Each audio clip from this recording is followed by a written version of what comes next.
Let's start it. Darkcast Network. Indie pods with a dark side.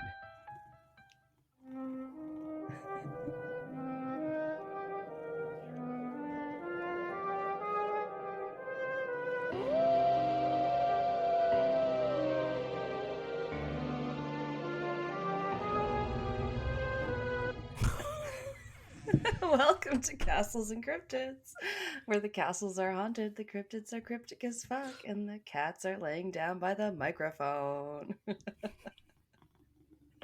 He's like, Sorry. oh, buddy, it's one thing when you do this when it's a Lana segment. It's another thing when you get this in the way during my segment. I gotta get at my laptop. If he wants to be a star, he's got to realize this is not a visual medium. We have got to get our YouTube cameras on before he starts laying himself down right when I start talking. Or splaying himself down, maybe is what you'd rather call that. Yeah. No. He's just Marilyn Monroe's it every time anyone tries to talk. He's, I'm right in front of you. He's, hi. Yes, he's voguing and posing. Yeah. Oh my god, sorry. And Gordo is the cat, if you're new here. This is an episode. I think it's 186. Yep. That's the one. That's what I got. Gordo, I think this I is think my you want to one too. Also, yeah, comes out Gordo, very shortly. I think you want to go in the box. I think you want to get in the box. What's in the box? It's gonna be Gordo. Come on, buddy. I can't record with you like that. You gotta go. Oh, pardon me. Yes, I know. You either gotta go or you gotta get in the box. Get in this box. Get in the box.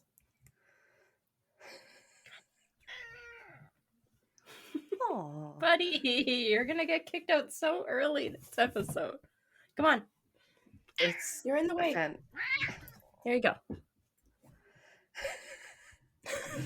No. Cut. I'll try to cut cat shenanigans, but yeah, our dog's been the same way today. So annoying. He lets him out, we let him back in. You let him outside, he barks, and you let him back in 30 seconds later. You're just like, God damn it, dog. Yeah, sometimes it's a struggle for sure. I'm sure Gordo would be the same way if he had to go outside for any reason. It would be constantly in and out, in and out, in and out. Oh, I changed my mind. I'd love to see Gordo on like a little leash or something. It'd be hilarious. Yeah, maybe one day. He's got to get a bunch of shots and stuff, I think, if I do that. Backyard cat. But yeah, we'll see. We'll see. I can get like a little stake, or he'd got to be tethered down to something really strong, because he weighs quite a bit. If he's trying to pull something, he could easily pull furniture. Yeah. So, yeah. I feel like I gotta find sled something. Cat. I don't know. Been like, tie him to a tree. I don't have it. All I got is a lilac bush in the backyard now. I don't know what else I could tether him to. Cedar trees in my backyard. I don't know. Yeah. Oh my god. Yeah, we should tie my dog to them and get him to pull him out like a loose tooth. No, we can't. Right. Right. A treat. Come here. Oh, god. I mean, he's practically a husky. He would make a good sled dog, I feel like. Probably. But, yeah. He sometimes wants to run, and I'm like, when we start to go for a walk, I'm like, you want to run? Let's jog for a minute. Get it out of your system. Yeah. Before you have to poop. Yeah. And I have to catch my breath. No. Yeah. Oh, yeah, that would be hard. Yeah. No pet detective him. Although he's pretty smart, but yeah. That was a fun episode we did recently. Yeah. I think my brother said that a couple of the bird cases got covered on Mr. Ballin, and I didn't know that. I was like, oh, yeah. Oh, really? That's Yeah, I funny. was like, they come up when you look up like pet cases, so yeah, that doesn't Yeah. surprise me. But yeah, it covers a wide range. Oh yes, and speaking of a wide range of things, what did we just put out for Patreon? Oh yeah, it was my Reddit sort of roundup internet Alana's saves situation for our Yeah. It was Patreon. quite funny. Good, because I decided to, when I put it out, they were like, oh, which members do you want to put it out to? And I was like, you can put it out to the free members too. They might want a taste of this. Because people have signed Yeah. up for like previews, but they don't get any episodes unless you give them like a sort of preview, like I know other podcasts have done. Oh, okay. I was like, yeah, you guys should try this one. It's kind of Nice. That's a good one. Yeah. yeah. And then it does things like where it's like, do you want to drop this episode? I don't know why I did that in a weird voice, like I was doing it over like Zach Baggins, but yeah, it'll be like, you can drop it. And then I was like, I guess, well, it may be in like a day or two. And then it was like, yep, it's coming out in 5 days. And I was like, wait, when did I agree to that? And it's like this weird new feature it has. I swear, this is like me getting used to scheduling the episodes on our latest, pod app or whatever. Sometimes it's just a little trial and error, right? So mine's coming out in a couple days. Oh yeah, it's gonna come out on Friday with our new episode. So Okay, cool. yeah, our free members can get a taste of our latest episode where we did some Am I the Assholes and some sexy folklore-ish stories. and see if they want to join our Patreon. Yeah. Oh my god. Anyway, should be a good time. And I'll try to remember to post about it. But god damn it, Instagram and all those other social medias are dead to me lately. I gotta get back on the TikTok if I want us to get viral, so I haven't been going on much, but no. I don't think many people are. Like, you put things out and they get a couple likes, but I'm like, I don't know. Yeah. We'll get some engagement. Next time we get together, I'll force you into a video. Oh, that sounds dangerous. Okay. No, but I'll come prepared. Take a cute video with one of our animal mascots or both of them. An intro video where we go, this is Gordo. And then we go to my place, we go, this is Fen. And then we go, join our TikTok. Because goddamn it, animals go viral. Yeah, and they're so fucking cute. Anyway, what are we talking about today? Did I say? I don't think so. We did yet. We decided it had been a while since we had done an international true crime episode. So this time we are going to Argentina. We're heading south. Yes, that's right. You're right. Yeah. It was about time we went there. I was like, I thought we had done Argentina or Brazil or something, but I could have sworn we did too. So I looked back through my notes. I remember that. I was going, we did Argentina. You were like, I don't think so. And I was like, nope, you're right. Yeah. Like, this, I think, might be the furthest. I'm trying to look at the map. I mean, the bottom of Argentina is more south than New Zealand, I guess. So this might be the furthest south we've ever done. And they call that region. They call that region Patagonia. Patagonia. So, yeah, like southern Chile and all that. They get the penguins. Yeah. Yeah, that's super south. Holy shit. Yeah, I'm excited. Yeah. We need to I love focusing on regions that we don't get to go to physically or otherwise. Yeah. Right? Yeah.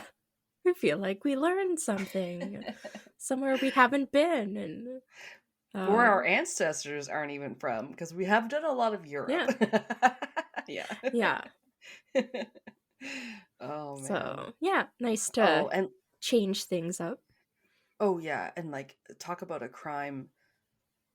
I don't know, not well, but you look up and stuff comes up like serial killers from South America. There's this guy from Colombia, and this guy from. I think you had covered one guy that was from Brazil because he had killed a shit ton of people. Yeah.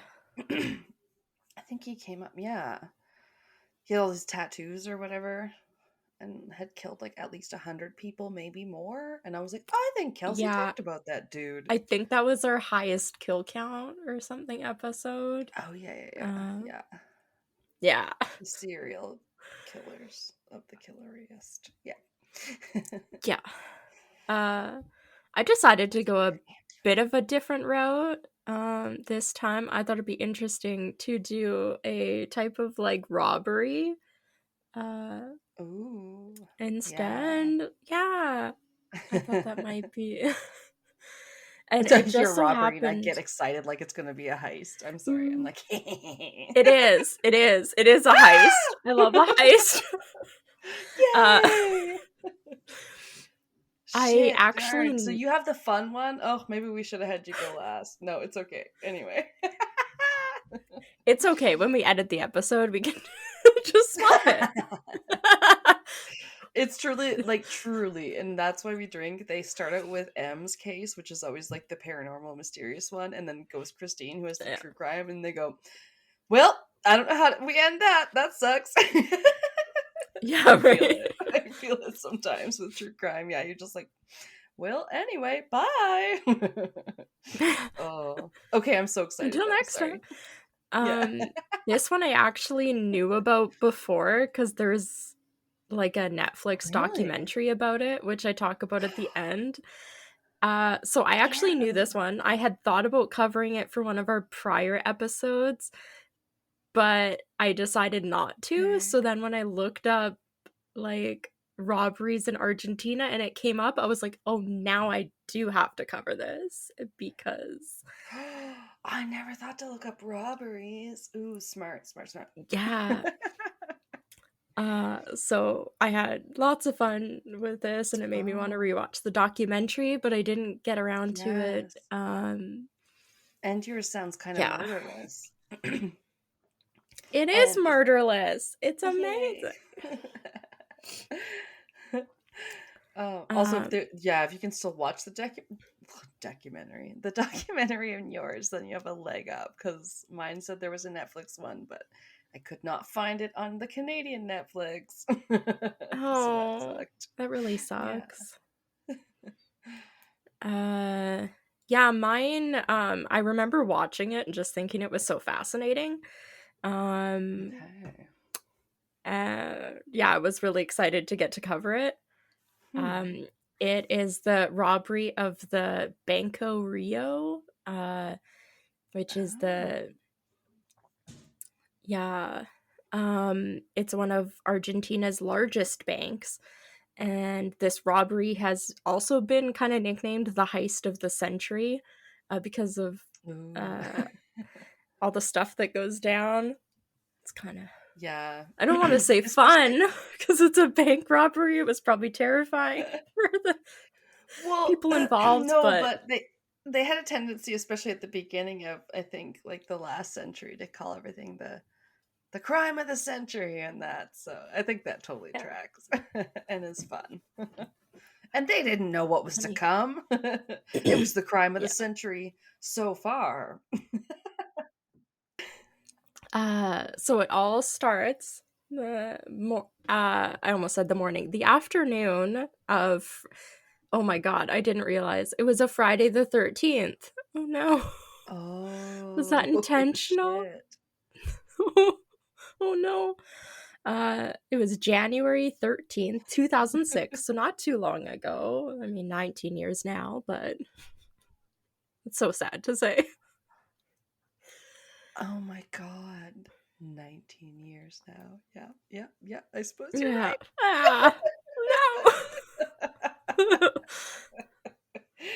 no. Their police are notified that there's a robbery in progress in, I want to say, Acasuso, an affluent suburb north. Sorry. An affluent suburb north of Buenos Aires. Yeah, so kind of more well-off neighborhood, and police are quick to arrive at the bank. Again, it's one of Argentina's largest banks, and they surround the building and watch as the bank's security guard is, I don't know if he was forced out, but he like stumbles out of the bank. So he's no longer inside. Oh. And he informs them that people that went into the bank have taken hostages inside. So it's kind of sealed down now. Yeah. Okay. I remember covering the Stockholm bank case that inspired That's what I thought Stockholm of too. syndrome. Right. Yeah, I thought of that one quite a bit when I did this. I know. I hope they're going to be as gentle as those ones. Yeah, we'll get to it. I mean, those guys were actually like decent. I felt like. I don't know. Yeah. We'll get to it. Everything's more nuanced once you know like the whole story, I suppose, right? Yeah. Minutes later, another of the bank's guards come out. I think there was only two. This time, there's also a man that's wearing a mask and a gray suit. He's most often referred to as the man in the gray suit. Yeah. Or the man in the suit. Yeah. And with him is one of the hostages. Yeah, another security guard comes out, and then the guy in the gray suit comes out with one of the hostages. This time, the police are still surrounding the building, and there's now snipers that are stationed atop trees and neighboring buildings watching this all go down. Oh, wow. Yeah. Gets intense very quickly.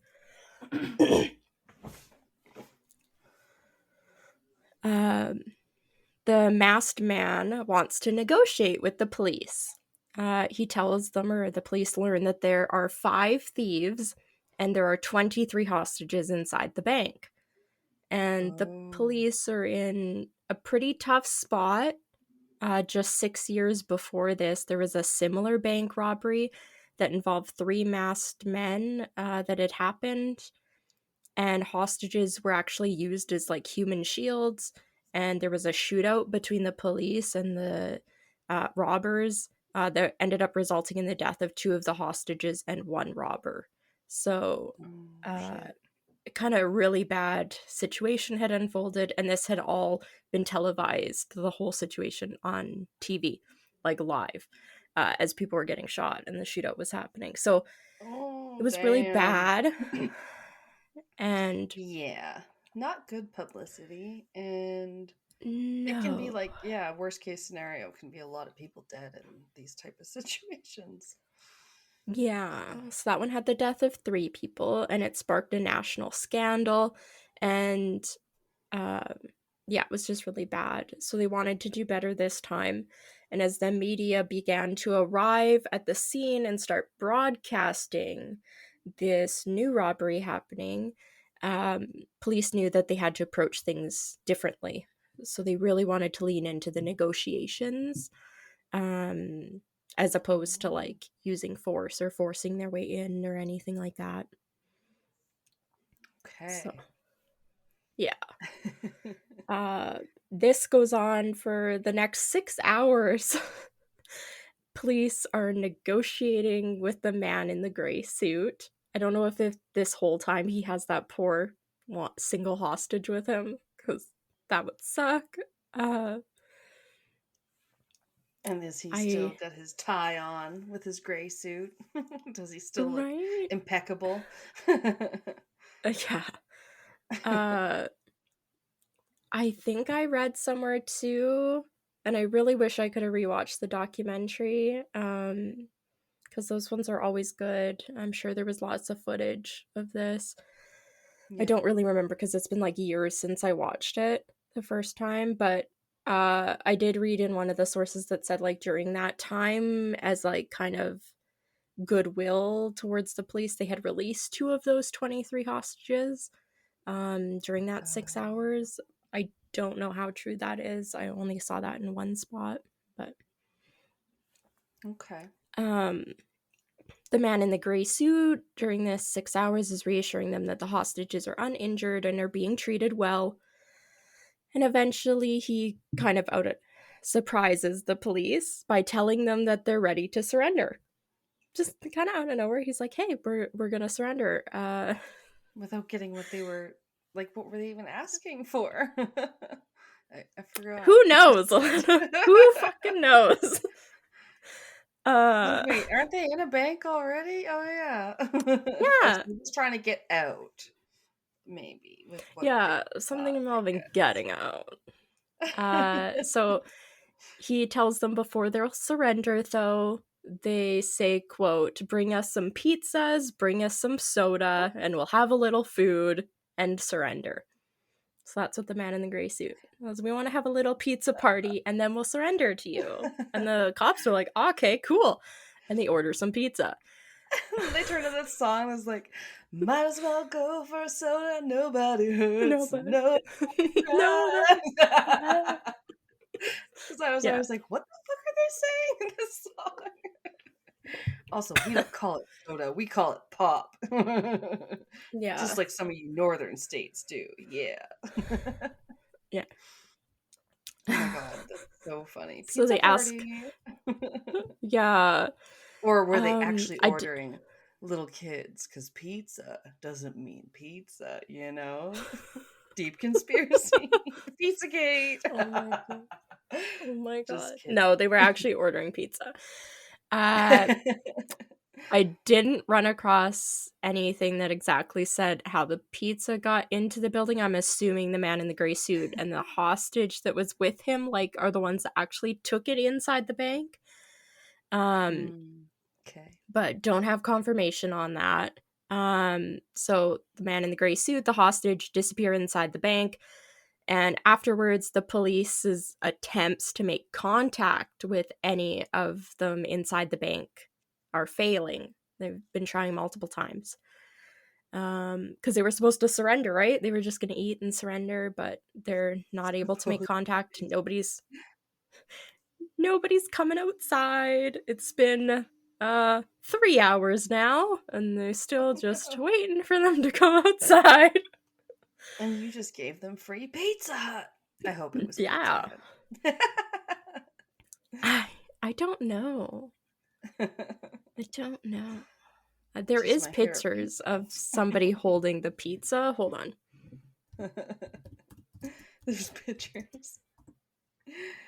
I had there were such good pictures, so I thought, from my last episode, but then when I went to actually put some on Instagram, I was like, they're not very clear pictures. Although I'm amazed that there's actually pictures of a guy hanging out of an airplane because they're staged. Like, they were still like very grainy and stuff. Yeah. So the only pictures I see of the pizza part of this case is they must have been put in different boxes by the police because it's just kind of brown nondescript pizza boxes.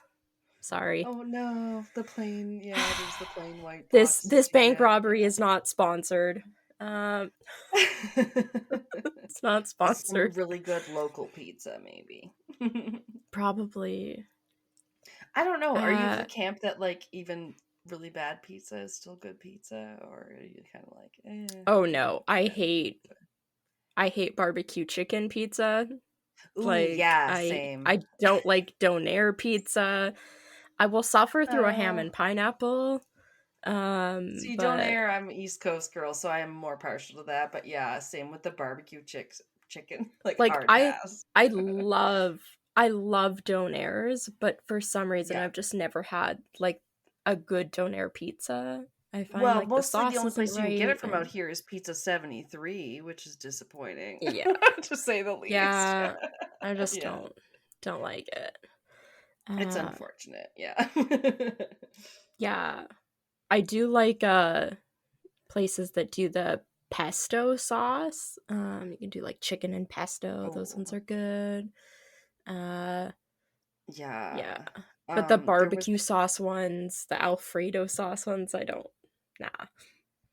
no, but I don't Don't mind a love white that. sauce if like done right. There was one we used to get from the grocery store called a Parisian. I don't know if it was Giuseppe brand or one of those like Oh. delicioso or whatever. But like it was yeah, it was like bechamel white sauce and chicken and bit of mushrooms and spinach and like bacon. And so like That doesn't sound too bad, yeah. right, like white sauce, chicken, bacon. Oh yeah, but we can't find it anymore. Anyway. Yeah, they're always discontinuing the best stuff. Right? Got to learn how to make it myself. Yeah. God damn it. Anyway. So yeah, they've sent in the pizza. They've waited 3 hours. Right. Haven't seen anybody come out of the bank. Haven't been able to make contact with them. So they decide to send in a team of like special forces. So at 7 p.m., there's these like special force armed agents that force their way inside the bank. Oh no, they might just be in a pizza coma. Right? They're too full. I don't know. Yeah. It looked like they delivered like 5 pizzas for what, 28 people? So not great. Hard to say. Yeah. I mean, in a hostage situation, would I want to eat pizza? I don't know. At this point, I've been there for like 10 hours, so maybe. Right.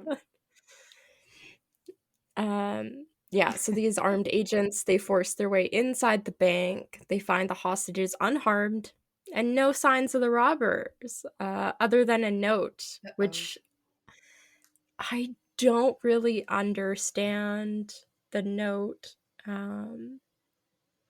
Like, I sort of get it, but I don't quite. It says, in a neighborhood of rich people without weapons or grudges, it's only money and no love. Like, in a neighborhood of rich people. Without weapons or grudges, it's only money and no love. Like, I could understand in a neighborhood of rich people, it's only money and no love. But I don't understand the without weapons or grudges. Yeah, I don't understand how there? that ties in. I don't understand how that ties in. Because rich people have weapons and grudges, so cool. And someone's trying to make their angry manifesto into a little poem. A little haiku. Yeah. Like, if it didn't have that middle part, I would totally understand it. Like, in a neighborhood of rich people, it's only money and no love. Like, people don't have love for each other. They're helping out each other. It's only about the money. Yeah, if they want to rail against the man and also sound poetic, like maybe they should go jam out to some more System of a Down and then come back to us when they have some more like yeah, it's very 2006. Yeah. Wait, when was this? So was this is 2006. Are we both in 2006? Wow. Mine was early 2000s as well, yes. But oh, okay. I think I was thinking maybe of them from I was driving Pat's car a bit and he had some of their CDs in there, and then I had System of a Down stuck in my head for like 2 weeks from driving Pat's car. And then also I'd get back in my car, like we were driving my car to the Home Depot the other day, and he goes to get in and I was like, yeah, you gotta get out the keys. And then I was like, yeah, as soon as I drive his car for like 2 or 3 days, I'm like so used to his keyless entry. Yeah. I get back to my car and I'm like, what? I gotta get my keys out. I said to him like a caveman. Like, yeah, you get so used to it so fast. Yeah, it's wild. Yeah. Yeah. How fast we get used to being like rich people. Yeah, ooh la la. Ooh. I did read somewhere that just because you kind of said, oh, how nice were they to these hostages? Well, they sang to them at some point, maybe. They were like singing songs and everything for their 6 hours. Yeah, it was all not bad. I'd have to rewatch the documentary. Nope, that Honestly, I want to wasn't torture? watch it again. I don't know.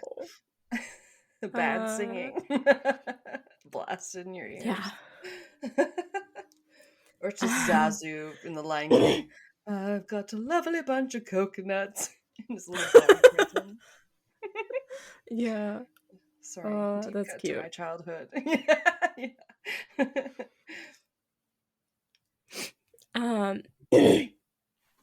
So, yeah, police get in. They can't find the robbers. They find the hostages unharmed.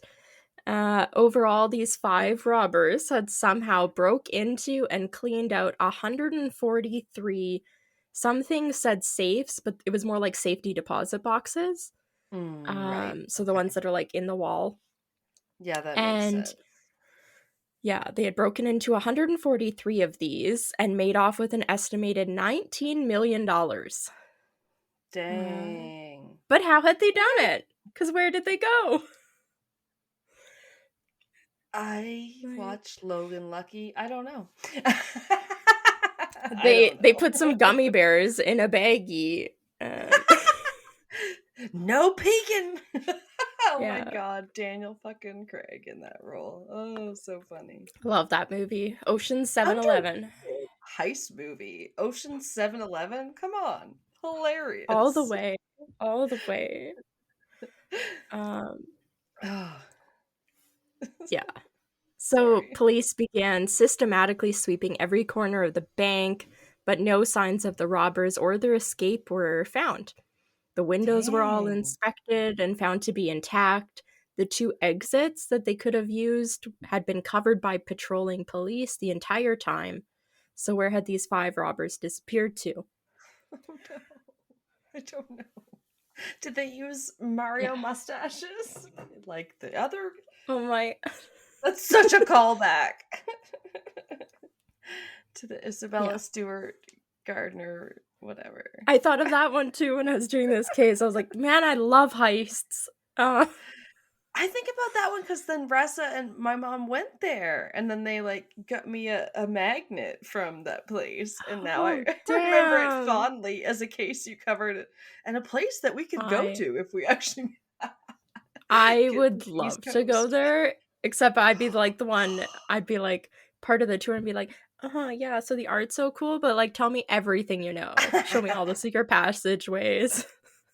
Want to see them all. Okay, well, if not this year, maybe next year, because like if we just go out east, home base at my mom's place, and they went to the Cryptid Museum, which is in Maine. Damn. So that's a hop. That's a hop from New Brunswick, where they share a border. Yeah. I grew up next door to Stephen King, basically. So like, yeah, we could go check out a few of those things that are in the Maritimes in like Boston. Yeah. And then make it a tax write-off or whatever. So donate on Patreon, as always. And we love you when you do. Yeah. And also we love you for listening. And rate us on Spotify. Spadify.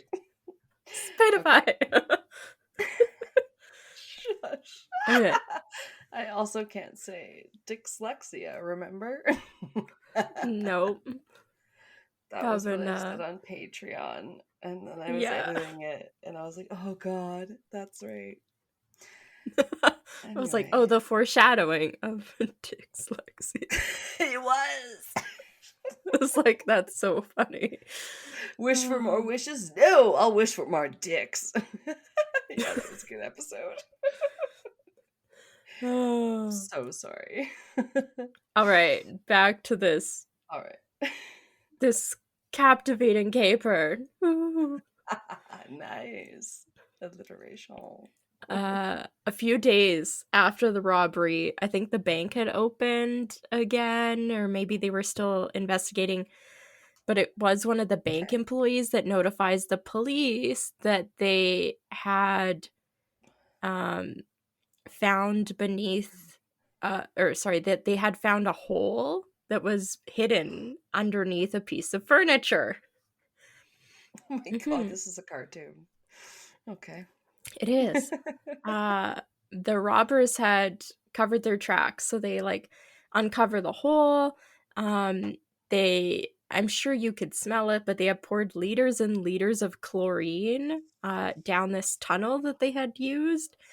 And they had also poured chlorine like throughout the bank to destroy all their DNA evidence. And then they had also scattered like hair that they had gotten from a local hair salon and just like put it everywhere in the bank, like single little clumps of hair, so that they were wanting to waste police time like DNA testing all of this random hair from a bunch of strangers that had nothing to do with them. Random fingerprints, they would have like, yeah, they would have done anything. Here's some DNA evidence that does not matter. Okay. Yeah, exactly. The following weeks, the public is getting more and more captivated as they watch the investigation play out, like wondering where the criminals disappeared to, and them like, oh yeah, they disappeared and we don't know how they did it. Oh, there's a tunnel, so how'd they get the tunnel? Oh, now there's all this hair and stuff around. It's like just wild. I keep picturing when you say the tunnel, like there's, I think it's Who Framed Roger Rabbit, where the tunnel is like a big cartoon hole, and then like it moves and it's not there anymore. They might have done it in Supernatural too, but like, yeah, it's just like, it's a big hole. Nope, it's just a big cartoon like black circle. No, this was like under a chair, like an armchair in the basement. It was just like, damn. Portal to hell. Portal to hell. Right? Okay. So we cut to 5 weeks after the robbery. Police still don't have any leads when suddenly they get a phone call from a woman named Alicia Di Tulio, who's claiming her husband is one of the men who robbed the bank and that she knows about their plans and that she knows the names of the other men involved, and she wants to tell the police everything because she's mad at her husband. Oh. Yeah. Damn. Right? Foiled, because, yeah. You got in an argument with your wife. Yeah. She's like, we could have been millionaires, but I got mad at you? Fuck no, we're all going to prison. Damn, bitch! That's wild. Yeah. Yeah. Okay. Just giving them all up? Okay. Let me get my popcorn. Turns out... yeah, you just opened a can. What do you open a can of? I just opened a can of whoop ass. No.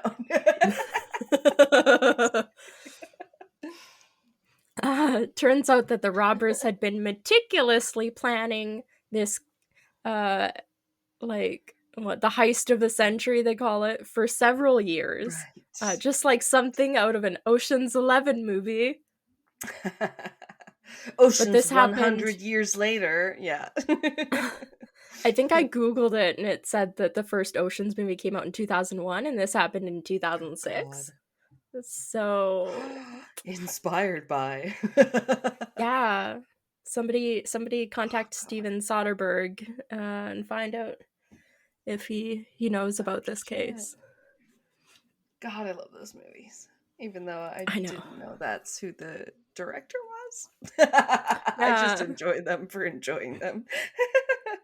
Oh no, he's done lots of good stuff. I'm terrible. I'll know a lot of actors and actresses, but I won't necessarily know the director of a thing at all. Where I'm like, Kelsey will pay attention to that. I'll ask her. She's smart. Yeah. I only know from, like, when I have somebody that I like, I'll, like, check out their other movies, and then I'll kind of remember what other ones I've seen of theirs, but No, I appreciates that about you. It's like friends of mine that were like really smart at like art history and stuff. I'm like, I like Yeah. history, but I'm not good at that history, but you are. You know what I mean? It's just like Yeah. impressive. All right. So getting into the men involved, and what their plan actually was. So it all starts with a man who is described as eccentric. And he very much is. If you watch the documentary, he's wild, but also like captivating. It's crazy. His name is Fernando. I want to say Arujo. Arujo. Okay. He's a martial arts expert, like teaches classes and everything, and also a cannabis cultivator. He has like a fully operational, like, Okay. grow up that he's got going. And just know that the minute you said Fernando, that like the ABBA song was totally playing in my head. Isn't that Fernando? Yeah. Fernando. Okay. I don't know. I don't listen to much ABBA. Oh, there was something in the air that night. The stars were bright. Fernando. Okay, yep. Anyway. That's where I'm at. He was inspired by the robbery that had happened 6 years ago, and he decided to tell his longtime friend named Sebastian Garcia Bolster, who is a motorcycle mechanic and an engineer, about his plan to rob a bank and vanish through a hole. As if he told him that because he didn't want him to help. He's a mechanic and engineer. Yeah. Right? He's getting his Oceans team together. Yeah, like, first I need an engineer. Yeah, he's he's some sort of logistics dude. I don't know. His friend Bolster agreed that the plan sounded like a pretty smart plan, but he didn't take his friend too seriously. So that wasn't until a couple years later when Arujo, he comes back and tells him that he's been working on the plan still, and it's more detailed and thought out, and he wants him involved. Tells him that it's planned to be a zero casualty robbery, with a plan to keep the police distracted. Right? I love a zero casualty operation. That's a high hopes margin projection you got going there. Yeah. And their plan is to keep the police distracted so they can make their escape. Oh, pardon me. Utilizing the intricate storm drains that run beneath the streets of that neighborhood specifically, Arujo proposes that they find the drain that would get them nearest the bank, where they're simply going to dig kind of like at an angle toward it into the basement. Oh no, that didn't work for the Oak Island guys trying to dig into the treasure vault. Yeah, this one will work out though. This one works out. We'll go in at an angle. Oh no, the flood tunnels flooded it. Ah! Yeah. All right. So, with this plan in place, Bolster agrees to properly join the team, and his skills as an engineer get utilized.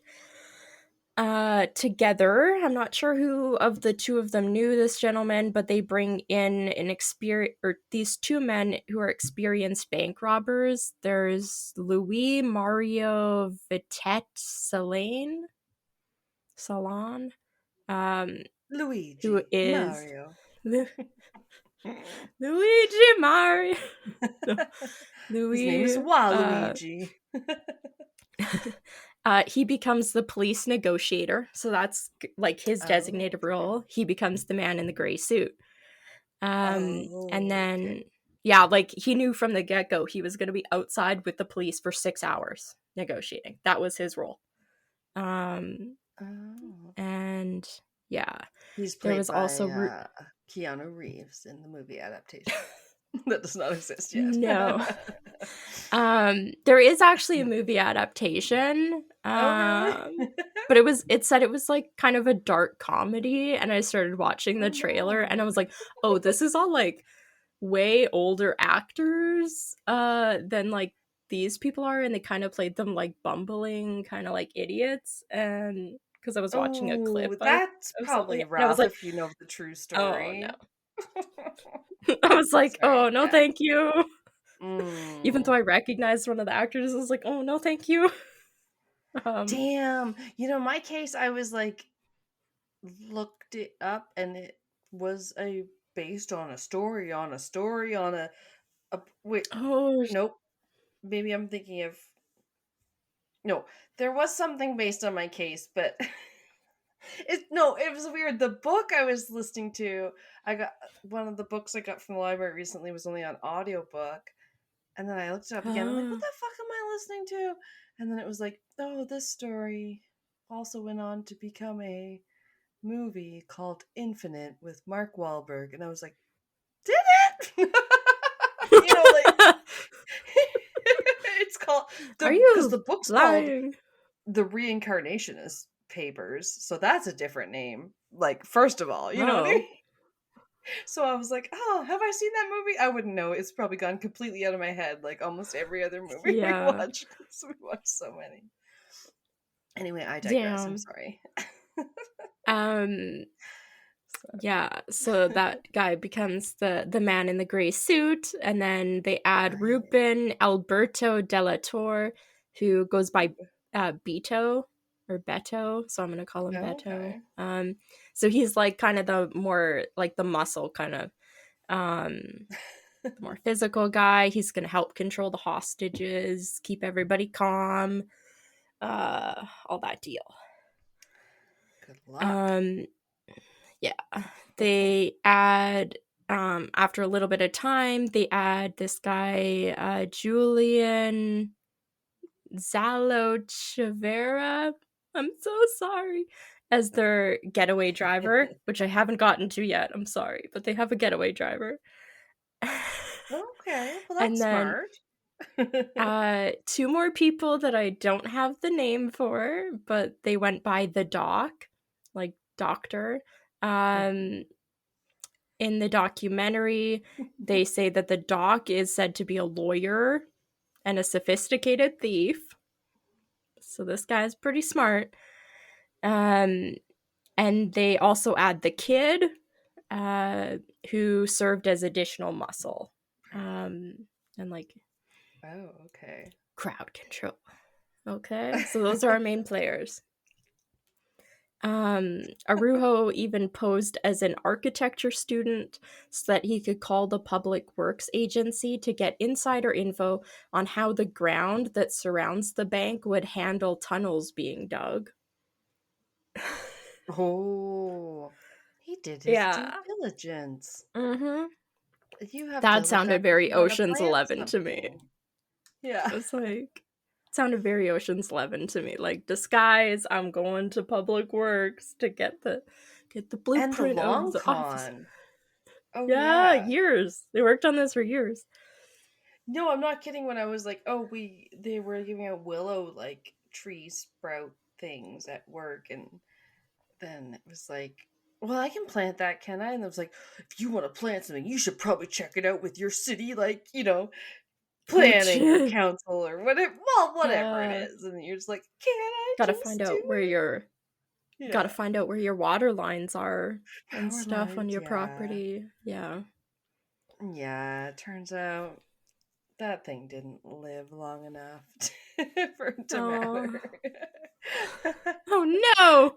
Well, they give you it. They're like, it's just dormant, and it's like this little sapling in like a little bag, your little reusable bag that your work gives you, your little tote bag. You're like, okay, thanks. I'll try and grow it now. Like, you don't know what you're doing. Yeah, that's weird. Yeah, I tried. Yeah, there's a quote from Arujo that says, to make a hole the size of a soda bottle with pickaxes would take 1 hour. It was impossible, so we brought in a 220-watt generator so that we could use an electro-pneumatic drill. Using that electro-pneumatic drill, the tunnel that they built and like dug into the bank took about 8 months to complete. So, wow. yeah. It's like a prison break. They're very patient. Yeah. Then, during this time, the group purchased an old van, like kind of a, I want to say like almost a like construction, like white panel type van. So it was like bigger sized. And modified it to have this floor hatch, which would allow them to park directly above a manhole cover that was less than a mile away. And once parked on top, they would simply lift the hatch, remove the manhole cover beneath them, and be able to climb directly in and out of the van and the tunnel system without ever having to walk onto the street. Yes. That's kind of ruined for me in the heist fashion from the true crime cases where they abduct school children in the school bus, like the Chowchilla one where they're like, then you get to go on this underground thing and we're just going to transport you straight from the bus to this underground facility and no one will know you're here. And I'm like, yeah, that's creepy. Yeah. True crime. You've ruined my ability to enjoy a good heist. Remember this one, nobody dies. Nobody dies in this one. Right? No children are abducted. I'm in. Yeah. They also, part of their escape relied on inflatable boats that they used to navigate the storm and sewer drains. So it's all coming together. Oh, yeah. Okay. Okay. So this is how the heist happens. Are you ready? Well, the robbery starts. Arujo is on the main floor with Beto. They're managing the hostages and securing the exits. Selene's, the man in the gray suit, takes the manager to the basement and forces one of the security guards to surrender his weapon and leave the building.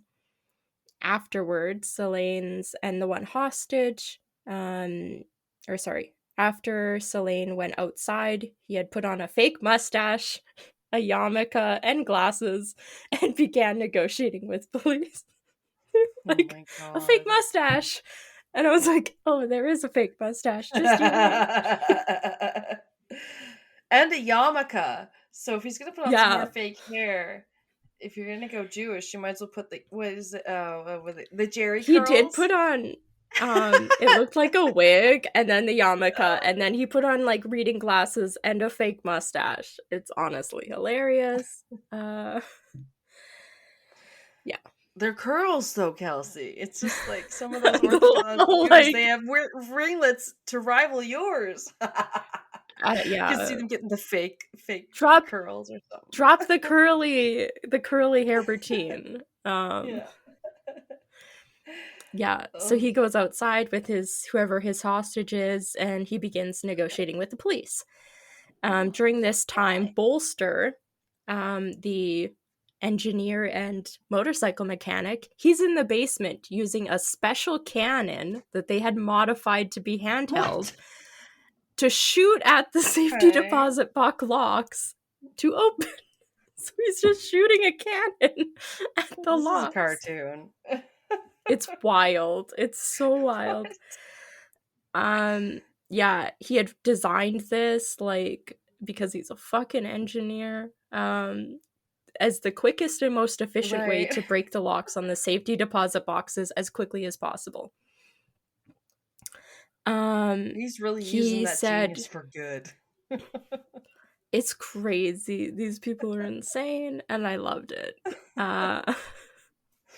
He says, quote, "I didn't stop to see what was inside or if it actually opened or anything. He said I was just standing there breaking all of the locks, and they're just dumping like them into, I think, basically bags. Like they're just breaking the lock, dumping the thing into a bag. They're going to deal with it later. Just whatever's in like that removable. I think most of them have like a key inside there that you're supposed to take out. Like it's got a secure thing inside the safety deposit box, so this is back to each security deposit box or whatever. For a minute I was like, wait, so why he's is there like, so many locks? I forgot. Sorry. so he's Okay. like breaking the outside door, and then he's just taking the whole Yeah. sealed contents of each one. They're not trying to like break into those to see if it's worth taking or not. They're just taking whatever's inside. Yeah, I wouldn't want to spend too much time Altogether. like in the actual vault or whatever itself. Exactly. Yeah. So they had decided before they went in that they were going to give themselves 2 hours to do this, and then it was going to be time to go. So when this 2-hour Okay. mark hit, that's when Bolster, who's outside, or not Bolster, sorry, Beto, who's outside. I think it's Beto, right? Beto. No, I get it. Similar No, names to me. So Selene's. annoying. Selene's, he's outside. He knows they yeah. have 2 hours. So that's when he, like, without talking to anybody, is like, hey, we'd like to order some pizza and then we're going to surrender. Because they had pre-decided 2 hours is all the time we're giving ourselves. So. Oh, so now the Yeah. pizza initiative is enacted. I don't even know what to Pizza, call it. Operation Pizza is a go. Yeah, non-pizza gate. Yeah. I don't know. They order the pizza. Uh-huh. They bring the pizza inside. They splash the chlorine around, throwing the random hair around as well. Also leaving Yeah, behind that's their so fate. weird. I forgot to mention, so they had broken in with guns, and everybody had seen guns. But they were fake weapons. They never had, other than Of course. some sort of crazy modified cannon, they didn't really have any weapons with them. It was fake. Oh So my they, god. when they left the What about the bank, cannon? and made their escape, they left all their weapons behind to show that they had never been armed. So that kind of won them public favor when the police Or because they released that just information. retreated. Anyway, yeah, that's just my opinion. So Beto, he asked the hostages to all turn away, like turn around. He said that he'd be back in a couple minutes, but they made their escape during that time and they left, and the hostages were kind of just sitting there. I don't know why the hostages just sat there for 3 hours, but they did. Wow. Yeah, the men escaped through their tunnel that led into the sewer where their boats awaited. They had 2 boats. The motor, like there was one of them that was motorized, but they couldn't get the motor to start, so they ended up having to paddle through the sewers to reach where their van was parked, which was like 14 blocks away. Oh, maybe a lot of people haven't had to use a motorized thing through a sewer. I know, right? Gordo, stay over there. Arujo, I guess, laid on top of all of the money or whatever to secure it, to keep it from moving or falling or anything. I mean, yeah, I would much rather lay on top of money than have to paddle through sewer. So that sounds great. Yeah, and if the stacks of them are not secured, I'm having like a visual thing where we renew everyone's like registration, put them in the envelope, and if there's not a big old mailbox to put the envelopes in at night, we have to put it It like, just falls. well, yeah, like I'm like, well, we have to put it into this little room that we can lock special, and then so it's like on top of a cart, and then if it's not in a box, people are like, I'll just pile it up against the wall here, and I'm like, you realize the moment I move this away, because I usually put the cart away at night, I'm like, all these freaking envelopes are just gonna fly over. Yeah, stacks of shit, they be falling down, man. I get it.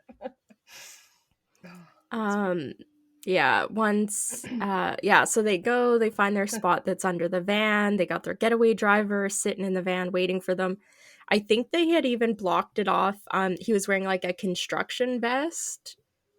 Nothing really talked about that, but I remember this for some reason. I think it was this case and not a different one, but they had like done so it looked like a construction, that they were doing construction work like right in this area, so they wouldn't get asked to move because he was going to be parked there for a while.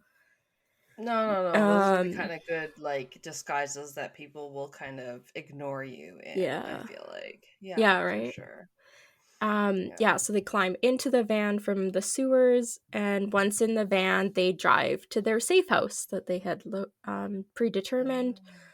Along the way there, I guess they must have, by this point, broken into some of the safety deposit boxes, because a couple sources said that they left various bank cards from the safety deposit boxes and dropped them throughout the city on their way to that safe house, hoping that the public would pick them up and use them, and that would help distract and delay any investigation into them, because they'd be like, the police would be tracking random people that aren't involved with them in any way. Once they figured out like whose safety deposit boxes were compromised or whatever. Araujo was quoted later saying, "Right away, the first thing I wanted to do was turn on the TV and make sure they weren't behind us. Here we were with the money, and we were so far away, like, from them that they didn't even know where to look. Like, they worked to divide the money and all the loot evenly amongst themselves, and then kind of went on their separate ways." That's when you cut to the 5 weeks later. Beto, one guy, he had discovered that his wife of 18 years had taken about $300,000 of the money, and some of the safety deposit box items without talking to him. They had a huge argument, and he demanded that she return what she had taken, and then he ended up storming out of the house, like leaving with the rest of the money. And his wife, Alicia, she was really mad, and she called the police on him. Like started out? Like, what? Okay. Yeah, it was kind of weird. There were most of the sources that actually said that it was because she, it was so stupid. So most of the stuff I read said that Beto and his mistress got pulled over at a traffic stop or something, and then they got arrested, and it was when his wife found out that he was planning a trip with his mistress that she got mad at him, and that's when she like told the police everything.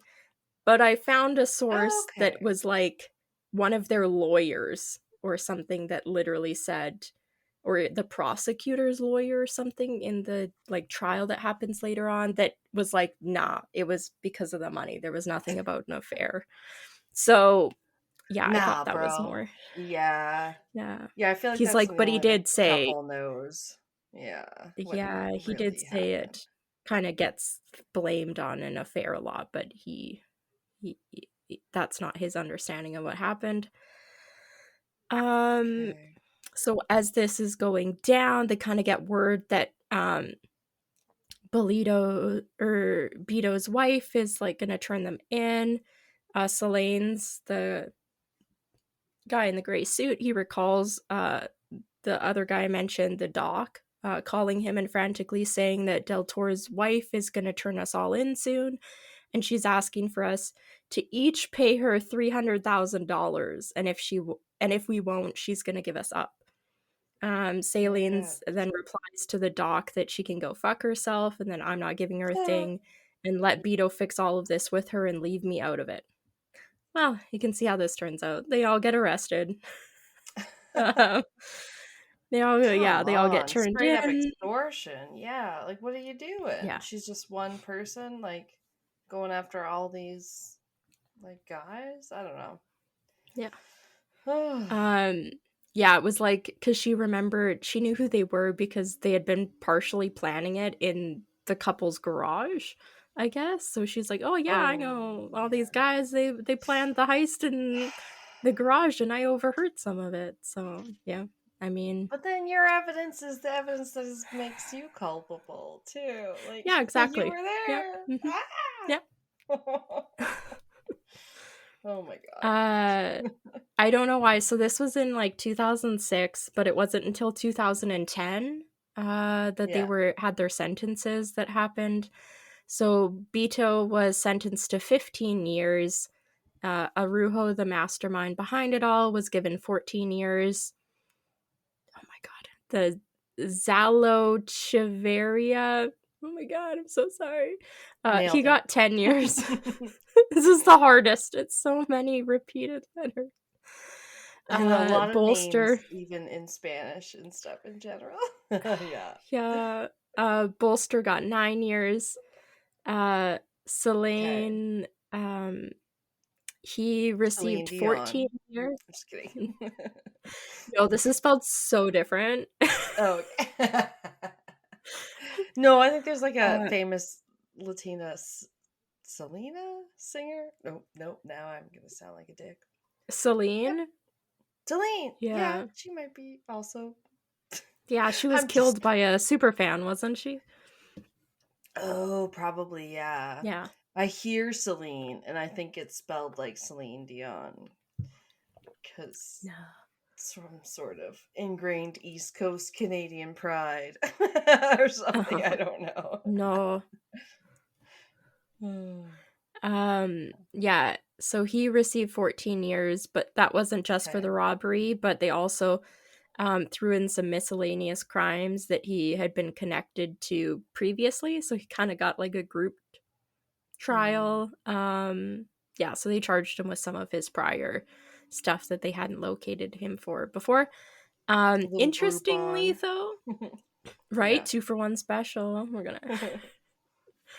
gonna interestingly, the doc and the kid, the reason why I haven't mentioned their names is they were never identified by the wife. Nobody ever turned them in, and they were never caught. So we don't know who they are. Presumably they got away with their cut because it was split evenly. So, hurrah! Right. Okay. And we know they're. I like that. Yeah. I want to see I want to like do the Lucille Bluth. Good for her. Now. Yeah. Yeah. I'm like, wait, I can be happy for her, right? Right? Okay. Yeah. Good for her. No. Okay. Yeah. Cool. So, you might be thinking about like what happened with Alicia, the wife. Doesn't sound like she ever got arrested or charged with anything. She's also rarely spoken about her involvement in like the men's arrests, but in 2015 she did do an interview and she said that she intended to only hurt her husband Beto in like turning them in, but so she apologized for and asked for forgiveness of like the other men involved, and said it wasn't really about them, and that she was sorry that they ended up getting arrested too, and that I mean she probably was pressured to name the other ones, so yeah. She only wanted to take her husband down, maybe. Yeah. It's kind of interesting how the rest of this plays out, because none of the men ended up ever serving their full sentences and are now all free from jail. They've served their time. Boo. We'll see. Give it to me straight. I still gotta pee. The heist is seen as a modern day Robin Hood saga. No, and the group of men the group of men have been immortalized as quote unquote quirky thieves who have inspired not just movies and TV shows, like commonly suggested that Money Heist or La Casa de Papel show. Yeah, the Netflix show. But they've inspired movies like the other one I talked about that looked terrible. But they've also inspired other criminals. In 2024, there was this Argentinian police managed to foil what could have been one of the largest money heists in the country's recent history after they uncovered a 240-yard tunnel that had led to a vault of one of the banks in Argentina. So that was kind of like inspired by it. So that wouldn't have been good, but that was foiled before. Tunnel. Yeah. The men who robbed the Banco Rio in 2006 are all free, actually, to monetize on their master plan. And in 2022, they starred in that Netflix documentary I watched. So it stars all of them. They, from start to finish, are telling their side of everything that went down in explicit detail with pictures and original blueprints and all. It's wild. And they're essentially and you don't bragging know, the is it entire still time. on Netflix here? It's Or still you on don't... Netflix. It's Okay. I know called... you said you hadn't watched it in a while. Yeah, Yes. it's I called was listening. Bank Robbers, The Okay. Last Great Heist. And it's Oh, so funny. okay. It's honestly hilarious because they're basically like, and this is how we did it. And it's and then it Oh my cuts to police, God. I think sometimes. And you know how a lot of it's Love police that. interviews and stuff? But it's just Yeah. hilarious to watch the criminals be like, oh yeah, we thought of that shit. Like, and it worked. Yeah, you I don't mean, usually get that angle because usually they have to be like, it's hilarious. we think these guys got away from Alcatraz, but we don't know because we haven't, Yeah. caught them to talk to them. Yeah, Yeah. exactly. These guys are literally like, yeah, we went to prison, we went to jail, we paid for it. They can't charge us with anything more. So yeah, here's all the details. It's wild. Oh my God. Yeah, they share their personal accounts of how their plans unfolded. And then I just wanted to finish it off in one of the articles where Arujo, the guy that the master plan guy, says that he believes their story has a happy ending. Mhm. He said, quote, everyone who played a role in this story won. Prosecutors advanced their careers, police officers became detectives afterwards, and the judges were recognized. The victims' insurance got them more than they had. So like nobody lost, like nobody died, everybody advanced in their careers. We went to prison and got out. Sure. Like who lost? Win-win. Yeah, and you can tell by how the criminals talk about it, they don't feel like they lost and going to prison even for it. They seem pretty content, which I think is hilarious. Oh yeah. No, I'm totally fine with that. Right? I was just like, yeah, Happily ever damn. after. Yeah. Yeah. Go watch the documentary. It's a very interesting take. You won't I want find too to. many of them like it. Yeah. All right, that was We will. amazing. I just want to we'll have to take a quick break and then I'll get into Yeah. some other very different but also from Yeah. Argentina stuff. Yeah. Yeah. But, somewhat the same. We'll see. Oh. We'll be right back.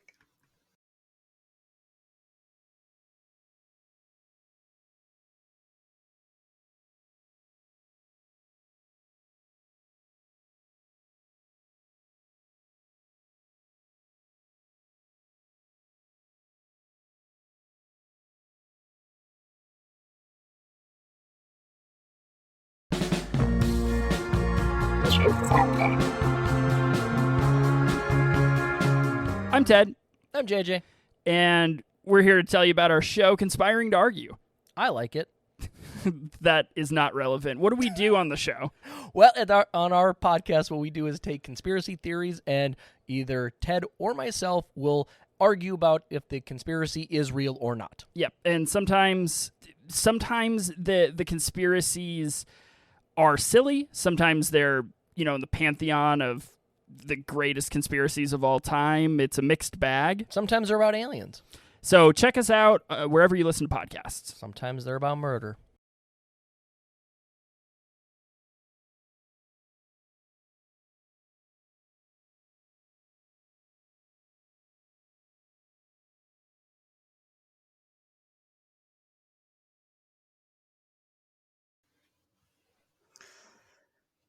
Welcome back to part 2, where we have already kicked Gordo out, so it should be smooth sailing. No, he's right here. He's not kicked out. This is him. He's here. Well, he is being quiet, and my dog is being kicked outside, so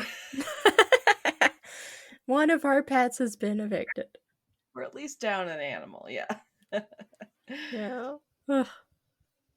Also, my notes got a little waterlogged as I ran out to the car amidst the April showers we experienced this afternoon. They're a little crunched up. Oh, it's okay. Mine had so many typos, but not typos that would have been underlined that I could have fixed. Stuff that had apparently changed, or I just typed completely wrong. So I'm trying to read it and I go, well, that's not what that word was supposed to be at all. What's the worst or like the best is when it's like a typo in a quote and you're like, I don't care. I didn't write that. Yeah. You know? Yeah. Okay, so apologies for probably bad pronunciation, but this is the case of Maria Marta Garcia Belsunce. Belsunce.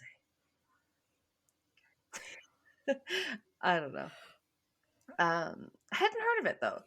So no, I just ran across the name because you had picked your case before I picked mine. So and it like came up as one of the first couple ones. So I honestly thought there would be a little bit more information on it, but it was a bit harder to find, I thought. Yeah. I did just know to like stay away from it because you would be covering it. That's why I was like, after I looked through and like a bunch of ones were coming up, I was like, I'm gonna try a robbery. I was like, ooh, yeah. Yeah, the top three that comes up, I felt like were a serial killer and like two cases. I think that both had a Maria in the name, so it was a little bit confusing. Yep. I was like, I'm gonna not click on either of these. I know. I'm like, wait, I have to make sure I tell her which one it is. Yeah, it's crazy, but yeah, we deal with a lot of that here too. I find where like there's similar names and stuff, but oh my gosh, you think they've being like one of the biggest cases. Like, I'm just mad because they said there was a Netflix doc about mine, and I could not find it on the Canadian Netflix, so I was pissed. Yeah. That's weird because normally if it's produced by Netflix, like they would own all the licensing to have it in all the like countries. I guess I don't know. Like, there's definitely been things where I'm like, oh, this should be on Netflix, and then I look it up and I can't find it, so I just put it in that category, I guess. But I was just like, I don't know. It seemed like a couple of popular cases, and then you're getting it for all my stupid sources, and I'm like, but I can't watch it. But I could eventually find like one podcast maybe covered that could watch. Oh, okay. And I'm like, damn it. You know, it's bad when there's only like one or two podcasts that you can look at for a case too. I don't know. Yeah, sometimes you can find those documentaries on YouTube as well. Yeah, I could have looked on there. Yeah, that's true. Ugh. Well, maybe some of our listeners can let us know if they've seen it in a polite, gentle, and loving way. No. So it's so Maria Marta Garcia Belsunce. Basically I usually probably call her Maria Marta for simplicity. But her husband was Carlos that's another long one. Sosa. And he was out of their apartment that day that she was found. He was at his in-laws watching a football game, relaxing. So very I don't know if that means soccer actually, now that I think about it, because I'm like, South America. Yeah. Anyway, they're into it. They're watching the sports game. And from the ball game from the sports team with the points or the goals.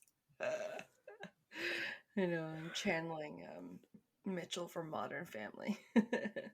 I know you enjoy a sports game. Go watch Star War. No.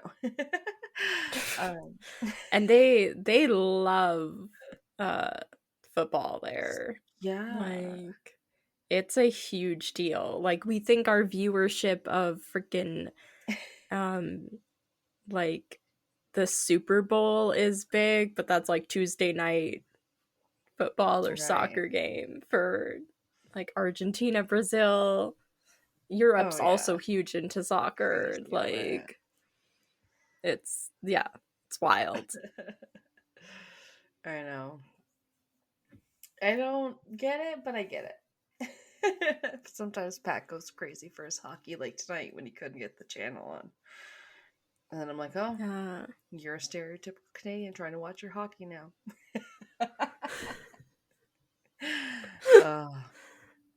Anyway, fuck Rogers Network. So,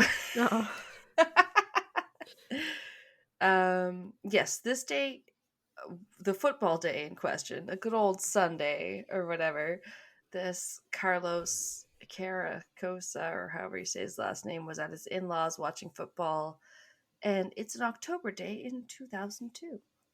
So I'm sure it's just lovely out. His wife was at home and was not interested in watching the game. She had other stuff to do, I tell ya. Yeah. So he goes to watch it with her parents? I find that's funny. Yeah, her parents, or like her, from what one of the things said later on, like maybe her sister. So like maybe his sister-in-law. Yeah. I love it. I love the whole like close family thing. Yeah, I was like, that's kind of nice. Yeah. Oh yeah, yeah. Like sometimes I envy you guys being able to have your like family dinners and stuff because we're kind of, my family's spread a little across Canada, so it can be. My mom will be like, "Look at my 3 children together. Take a picture." You know what I mean? Like not really, but like, we don't always get together. I like it. It's cute. So yeah, Maria was at home at the time. She was a sociologist known for her work with activist groups and had been married to Carlos at this point for over 30 years. Oh wow. I know. I had mistakenly put 19 years, but that's because she was just 19 when she got married. Which, like, sometimes that happens. You meet them when you're young and you've already had a little bit of experience. I get it. But yeah, no, they got married when she was 19. So I think he might have been like 20 or 20 something. I don't know. They lived in a gated community in this place called Pilar in Buenos Aires, or however you properly pronounce that. And like it's a gated community, so it's quite a rich kind of secure place. It's called the Carmel Country Club. So that's why, if any of you can watch it, the Netflix documentary is called Carmel: Who Killed Maria Marta? And it came out in 2020. Oh, that's super recent. That's so weird. I know. But there's also been recent developments. Oh, damn. Yeah, that's interesting too. Yeah, exactly. I'm like kind of excited to cover this one, I guess, because there's not many podcasts about it from what I could find and stuff. Yeah. But so yeah, unfortunately, the night this all happened, Maria was not answering her phone, and the doorman had been trying to buzz in her masseuse that evening. So they're in the gated community. She's supposed to have a massage from her like weekly appointment, and damn, sounds nice. I know. It might make her sound a little privileged, but fuck, man, if you can do it, why not? Like, yeah. So it was supposed to have happened around 7 p.m. and Beatrice, her masseuse, was like kind of still waiting around the front part, like trying to get in, or at least concerned, when her husband, Carlos, got home, and he went past the doorman and entered the apartment to see what was going on. So, yeah, like, then he didn't find her in the entryway or anything like that, the living room, but he did find her in the bathroom, in a scene where she's fully dressed by the bathtub, but like unconscious, and reminded me of a recent scene we discussed on Patreon where they had the little dioramas of all the suspicious death scenes. And because that one lady was dressed, head under the faucet, Yeah, with the faucet going.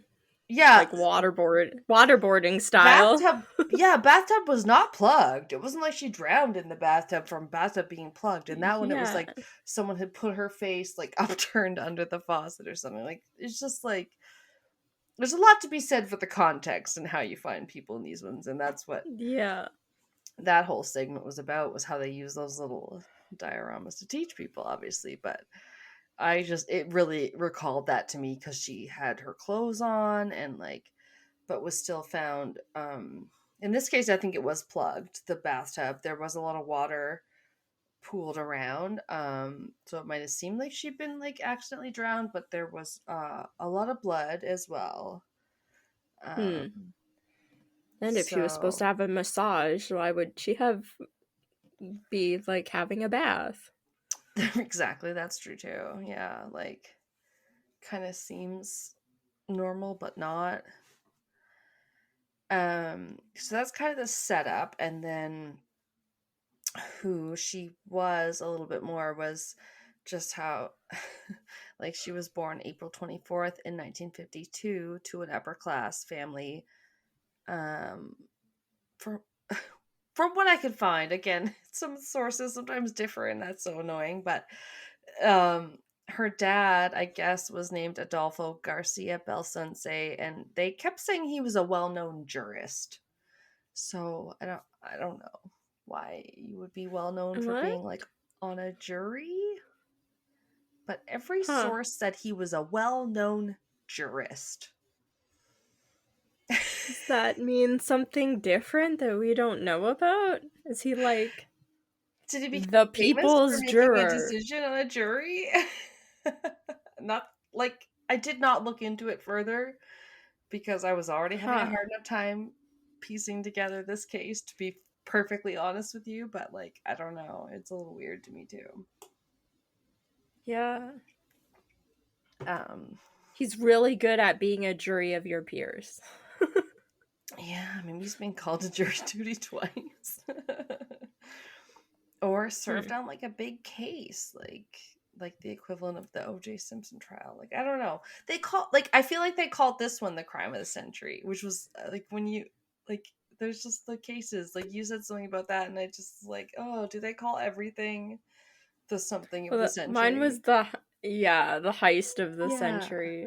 Yeah, like, I felt like this one they called the crime of the century at least once. I think that's what that movie, the movie or whatever was called, the heist of the century. So I looked up the trailer on YouTube and was like, oh, this does not look good. Oh, okay. Was it like subtitles and like a bunch of unknown actors and stuff? That was the one that was like older actors, and it was like a dark comedy, kind of playing them off as idiots. And I was like, oh, this does not look good. You're right, yeah. I was like, they were like fucking engineers and shit. Like, why are you pretending they're idiots? Who's to say, man? Who's to say?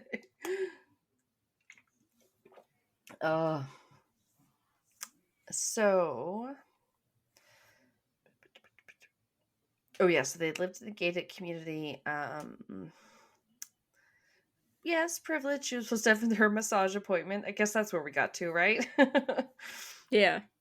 And then her husband got home, but realized that, she hadn't been answering.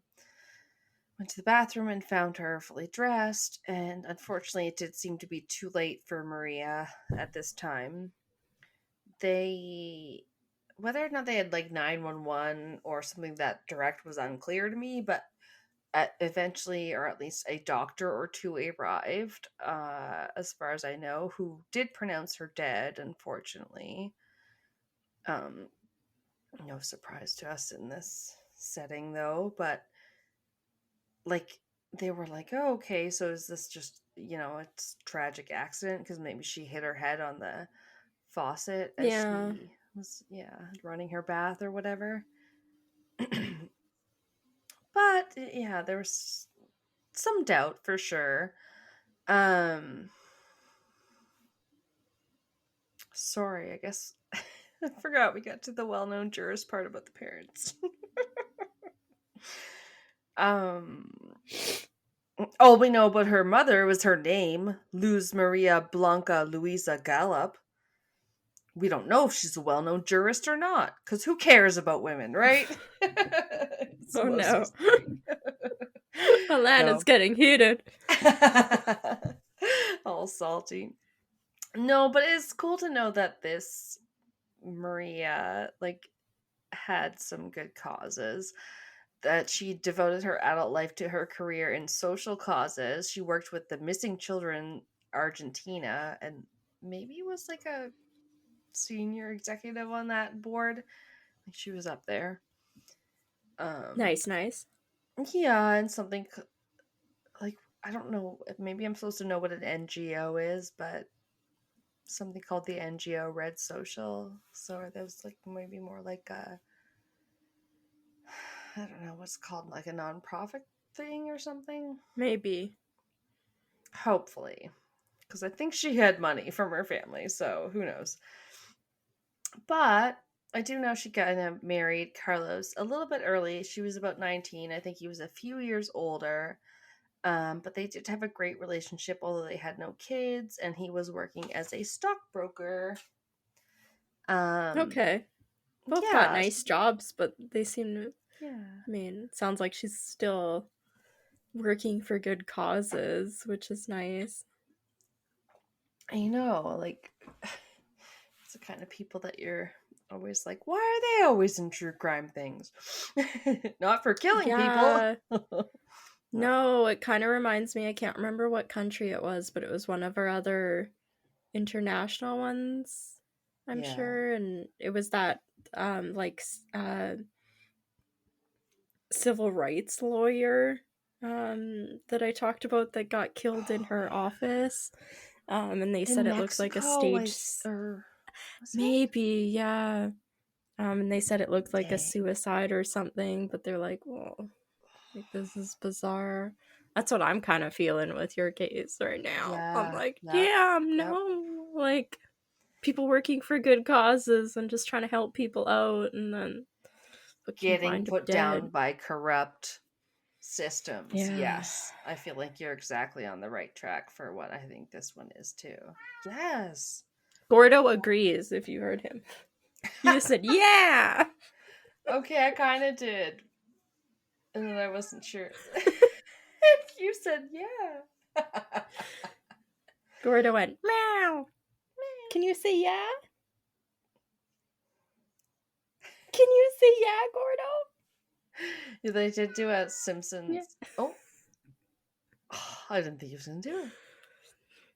There was a Simpsons intro the other day because they always do the intro different with the couch gag, and this one time it was the Bob Burgers couch gag, and they were like, "Now Homer's inside the restaurant, and he's running around. He doesn't know what to do." Yeah, they did that. Talking outside, and I was like, I've heard of this Bob's Burgers. Yeah, they have a Bob's Burgers episode that has a Simpsons reference in it. Yeah. I love a good reference. They did one too where Futurama made a little cameo. Anyway, sorry, I'm digressing. I have a Gordo, and he like laid down and it moved the mic away from me. So if I sound farther away, it's because Gordo is in between me and the mic. Like, honestly, this looks like these 2 inches, that looks like a good place for me to go. No, I think you're good. I think you sound good. I just ripped my earring apart. Okay. Oh no. Gordo's also purring, so that's going to be our background sound for the rest of the... Okay, the rest of this is a bit chaotic from my research. I had some troubles. Oh no! With some timelines, but Yeah, I mean, it happens. I think I got the gist of it. That's like mine. I'm like, I didn't know when to come in with all the crazy details of what was actually happening when I'm trying to talk about like what the police are seeing. Because I'm like, oh, maybe I should do it all in order of what actually happened because that's what I normally do. And I was like, but that ruins the surprise. Or just like I like a good doing review. the research and then you're adding to the timeline that you're trying to make in your head because not everybody has a timeline. Oh, drives me crazy. So I believe what makes it so chaotic is the amount of people that come over after Maria Marta is found dead in the tub. Or at least they, she's dead. They find out, like, whatever happened, head wound from whatever reason, like, she's definitely dead, unfortunately. I'm just like... So, like, 2 doctors end up on the scene. Maria's half-brother John is there. There's a Guillermo who's a relative. You know when they're, like, calling all the family members before they call the doctor? You're like, just call the doctor!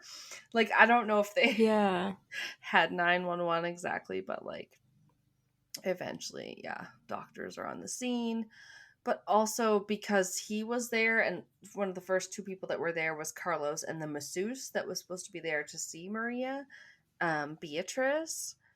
She's encouraged by one of the doctors to, like, clean up some of the bloody water and stuff. And then oh my god, don't do that. Don't touch anything.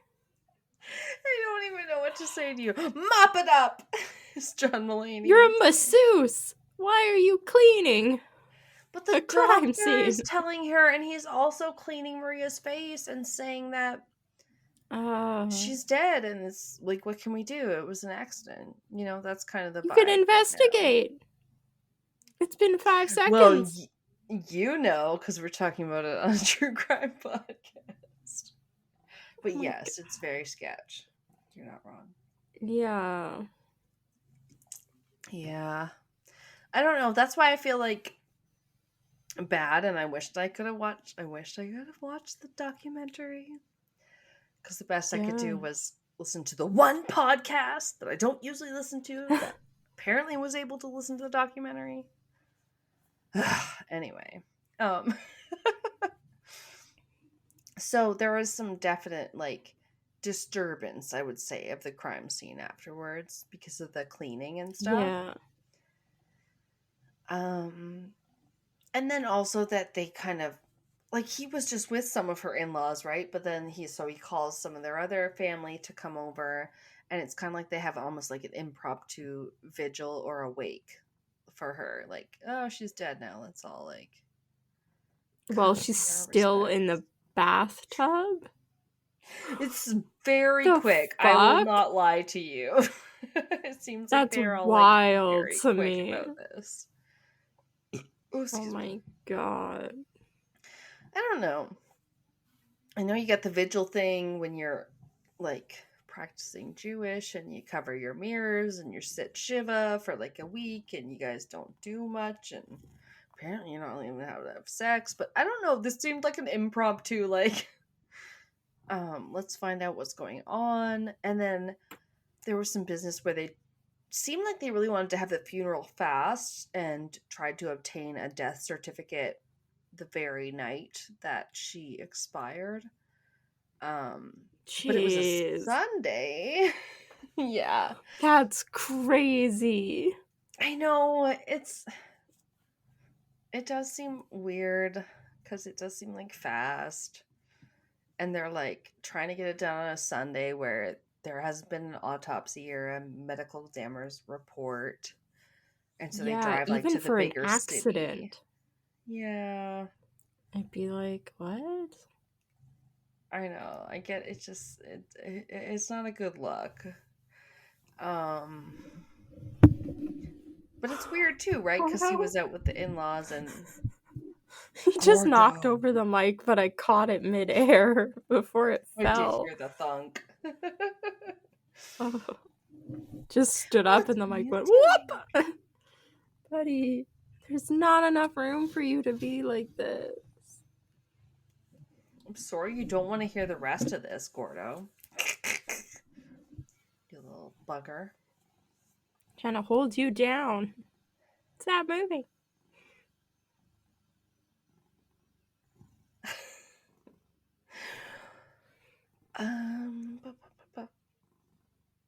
Oh yeah, so they were able to obtain a death certificate eventually in the bigger city nearby. I think it's Buenos Aires, but I'm not sure. It's the city. They're in a smaller town. In the They have to city. drive into the city. Yeah. One of Maria's brothers, Horacio Garcia Belsunce, was a journalist and called up a, I believe, lawyer friend. They basically refer to him as Diego, mostly, from anything that I could find him. So, but he was investigating. So I was like, is he a lawyer? I'm not too officially sure, but he said he'd look into the death for him.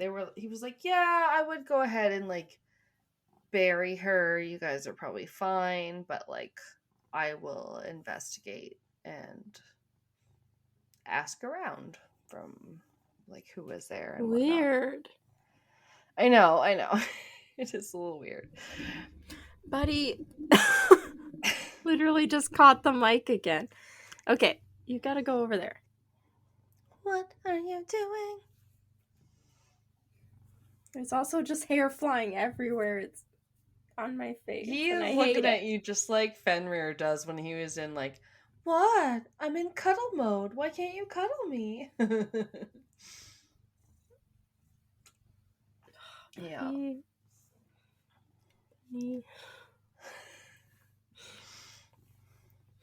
Why? Porno. My notes got all covered in rainwater, by the way.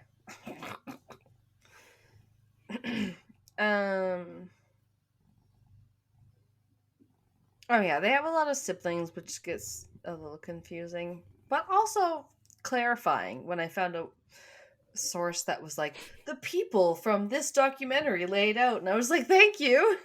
Sometimes I'm not sure who's the brother. That's nice. Yeah, they have another sister named Maria Laura who doesn't feature much in the story. But Maria Marta also has two more half siblings, John Hertig and Irene Hertig, and I think their dad was named Dino, and his mom had an affair with him or something. But Irene's is the in-laws' house where Carlos was watching the football, so he's at her half sister's house. Okay. So he's over there watching some football, assuming with the half sister and the half brother or the whoever likes the football in the family, right? Like I'm assuming it's pretty normal. Just have a watch party. Sunday night football, yeah. Pat's literally watching hockey downstairs after he finally got Rogers to cooperate with him. It's a whole nother kettle of fish. So also the other half brother John plays a role in the evidence gathering after the fact, which is a weird detail where he says that he happens upon something he called it's a Spanish word, so a putito. He called it, which I guess means like a thingy. So a thingy. He found a little thingy bit of metal, apparently somewhere under Maria's body, and then the worst problem is that he like flushed it down the toilet. So why? I don't know, Kelsey. I don't know with you. This one is. I feel like I have half the story, honestly. I'm like, I found a podcast that listened to the documentary. I'm like, I found a few sources. But I accidentally flushed the podcast down the toilet. I hope these facts are true to you, but yeah, they've been flushed down the toilet and regurgitated. Oh my god. Oh my god. I found something. I'm looking around. I think her death might be suspicious. Oh, here's a piece of metal. Let me put it in the toilet and flush it down real quick. Yeah, why? I have no answer for you. But whether it was something... Yes, buddy. Why are they flushing the toilet?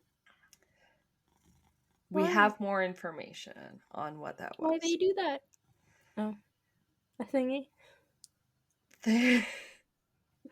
Oh, by the way, I can't remember the doctors' names who were there. Again, podcast and then trying to hear the names, but there was a Dr. Biasi that was there. So, and he had said something to the investigator Diego about the death. He said it was violent and dubious, as he describes it. And he said she had 3 holes in her skull. So she did not. She had what, sorry? She had 3 holes in her skull, he said. Oh. And at this point, the investigator is like, it's been 2 weeks since Maria's death. Where is the death certificate that might tell me some actual information? Yeah. But yes, he was like, where's this fucking death certificate? He's getting all this conflicting information, but it doesn't actually help that much. Because it says that Maria died of a heart attack and that it happened in the city, which again, I believe was like the largest city they had to drive through nearby, like Buenos Aires or something. Oh, so it's like the wrong place. Right, like you're on the outskirts of the city, you don't live in the city anymore, but when you had to go in to get it, you went to the city. So they said, yeah, she died here. Yeah, it's crazy. Doing what? We don't know. Yeah, no, they're like, let's talk to everyone who was here before and after this crazy death. I guess. And that includes the people that were there. I believe everything I said 2 doctors. So I don't know. I'm going to say the doctors. There was the masseuse, the brother-in-law, and the husband, Carlos. So it's like full on like Agatha Christie here with the it's Clue who did it. And now that foul play is indicated, they are starting to suspect the family, and so of course they start with the husband, as is usual. But yeah, I'm just gonna go ahead and say straight out that I'm confused still by the timeline. But like at this point, they decide they've got to exhume the body and get a real cause of death, because they didn't really order an autopsy before, but at least they didn't cremate her, which was good. But somebody just declared it a heart attack. That's right, because remember they're like, yeah, maybe Bud, you should look into this Diego, this family friend. I'm still not exactly sure what his position is, and then it's like, oh, but wait, like, yeah, I don't know, like, wild. Sorry, I forgot where I was going with that. But yeah, when they actually exhume the body, they get a proper cause of death. They are able to see, most sources say anyway, there are 5 bullet holes in her head. 5? So probably not a heart attack, or she hit her head on the faucet, yeah. She accidentally... What are the chances she accidentally slipped and fell in her bathroom and she slipped and fell and landed on 5 bullets. On 5 bullets that were perfectly standing upright in the bathroom with enough force to sink them into her skull. Literally, damn, you mean that doesn't just happen? That doesn't just happen? But like, what are the chances? Oh man. If police didn't know what to look for these crazy things, like, it's good they had those dioramas. I don't know. Okay, so it gets crazier. There's some sort of substance they liken to super glue found in and around the wounds on her head. And they believe this to be some sort of attempt to cover up the wounds or the murder, basically. Oh, like they tried to glue them closed or something? I expect that's kind of what they must believe or are leaning towards. Interesting. Yeah. I've never heard that one before. I know. Like, the really only other thing I could find to explain that part was how if she had, like, sort of missionary type trips in different countries that she may have used different like lice shampoos and stuff when she got back, and it might have been found in the wounds. So I don't know. It's just like weird, very flimsy if it's evidence, I guess, but they thought it was some sort of attempt to cover up. But despite this lack of physical evidence, in my opinion, Carlos was put on trial for his wife's murder. What? Yep. But he was with the in-laws. He was with, like at least a sister-in-law, I think. And then like, could they not? The husband did it. But then why would if she? I'm so confused. Are they saying he did it and then he went to go watch the game? Because like, well, there was a lot of belief that there was a cover up, so it might have had to do with that they thought the family would have been in on it maybe and helped to collude with him to cover up something. Interesting.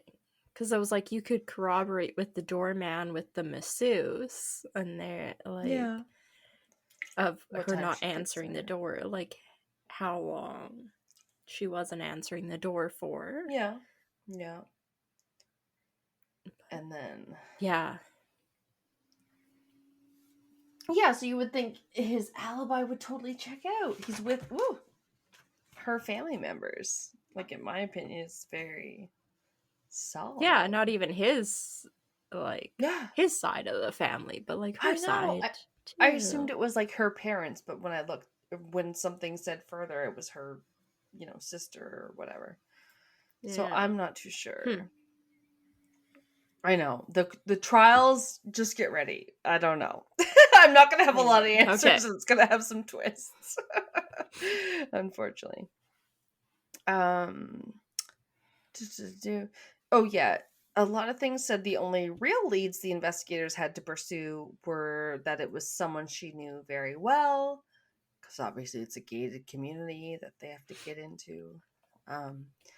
It was a failed robbery or her family's possible ties to the Juarez cartel. Because, South American, why wouldn't we pretend they have ties to the cartel? No, I don't know. But yeah. I don't really know what that comes up a few times, but I don't see any solid evidence, Oh, okay. Said Carlos's defense team tried to bring up other suspects, like a mystery woman seen near the residence at the time of the murder, as well as like there were other witnesses that saw people hanging around. But okay, let's see. Although he is not convicted of the murder at this time, he and the other men present that night were charged with covering up the crime. And Carlos was found guilty of this alleged cover-up on July 11th, 2007. So at first I thought he got convicted of her murder. But then I was like, no, it says he got convicted of the cover-up of her murder. Like tampering with evidence or something. Basically, yeah. Yeah, because it's not like conspiracy to commit murder. It's after the fact. Yeah, okay. They just kept saying cover-up a lot, to be honest with you. So what do I know? This was happening literally. I'm like July 11, 2007. I was about to give birth. I did not look into it. It was, you know what I mean? I'm like, now that I'm looking back at something, I'm like, wow. Not that there would have been anything in our news about it at the time. I don't think it would have been. Probably just like, this is not white enough for us to care about. You know how our news is. But yeah, we were still extremely local news orientated, especially even before 2010. Like, well, and sometimes just like doing cases on the podcast makes me feel a little bit more worldly, because I'm like, learn something that happens somewhere else. You're like, oh. Yeah. I've a bit of experience. But yeah, this case, sorry, it's just crazy, up and down, blah blah blah. Like so Carlos gets found guilty of the conspiracy or cover up or whatever, which they immediately appealed the verdict, and I believe he was out on bail, so I don't think he was spending. I know he spent some jail time, but I don't know if it was now. Probably while he filed for appeal and stuff. Yeah, like it did say he spent 5 years in jail at one point, so I don't know if that was maybe now. Because at first I was like, I thought he got it for the murder, but then I looked up different sources and blah blah, and they were like, no, it was actually the conspiracy or the cover up. So confusing. Just gonna say. But eventually released on bail, he goes through 2 years of appeals processes. So he's free, and then in an unprecedented move, the appeals court decides to overturn their original verdict. Excuse me. Which was completely not something they're usually allowed to do, because it's not in court. But they were like, just kidding, guilty of both murder and cover up. So now life in prison for you. We decided. Oh my god. What? Yeah, apparently it was the first time the appeals court had ever been like, yeah, by the way, no. You're a murderer. I didn't think an appeals court could charge you with a crime that you were never convicted of in the first place. It was unprecedented. It was like COVID. Wow. It was like, I don't think they had ever had it happen before, to be honest with you. Yeah. Because that's not just changing their mind. That's adding a new conviction. Totally. No, yeah, exactly. He had never been convicted of murder. It was cover up or whatever the fuck they called it. And then 5 years later, they're like, no. I don't know. That's awful. I wanted to watch the documentary if only it could clarify the whole conviction process. But I'll tell you what I do know. So, okay, what did I say? Oh yeah, Carlos is like overturned and then I guess convicted of murder and cover up. So what can he do? He's now sentenced to life in prison. But he doesn't give up. He starts a radio show in prison that helps the case stay relevant. Oh my god. I know. What? A prison radio show. That's interesting. The one podcast I could find was like, can you do a prison show? A podcast. Yeah. I've heard of at least Alana and I ever get convicted of a crime, we'll continue the podcast from prison. I'd listen to it. No, I think they referenced some show that I hadn't heard of, but I do know there was one guy who was on The Amazing Race who had also been convicted, wrongly convicted of a crime, and had at least a podcast for a while he was in prison or afterwards where he was like, this is what it's like. And I was like, holy shit, I should listen to that. And then I never did. Yeah. Shoulda, coulda, woulda. Yeah. It's like real people. Okay, so yes, speaking of real people, there's a lot of people that get kind of caught up in this. Not just Carlos, the husband, but during this time, there are others that go to trial, including a Guillermo, Horacio, Beatrice, Sergio, who was a neighbor, and the doctors. So, relatives and the masseuse, basically. all of her family. Everybody goes to jail? Well, they're all going to trial for a cover-up with little to no evidence, in my opinion. I don't know. Carlos's defense team continued to build a case that would exonerate their client, saying they believed it was a bungled burglary, especially due to the fact that their they knew the couple kept cash at home in a lockbox, and it was not a secret, and that Maria had come earlier than anticipated. Like, she'd come home earlier rather than anticipated when her tennis match was rained out. So it was probably some sort of planned burglary that went wrong when she came home earlier than expected, was the general consensus. Oh, okay. Which just, to me, makes more sense than her husband randomly killing her when he was supposedly out watching football or soccer or whatever. Yeah. Also, there were some shady characters, rather, in the community, such as one Nicholas Pacello, I think is how you say it. Nicholas's father was the one that built the gated community that they all lived in. Carlos and Maria and whatnot, etc. So you were like, oh, he's got the hotshot dad who's a race car driver. Apparently. So I think Nicholas may have thought he was hot shit, but I don't think he was. And not many people in the neighborhood liked him. Spoiler. Yeah, okay. Strangely enough, there was neighborhood kids that called him Voldemort. Don't know what he did to them, but that's what it said. Oh my god. That's honestly a wicked name. Right?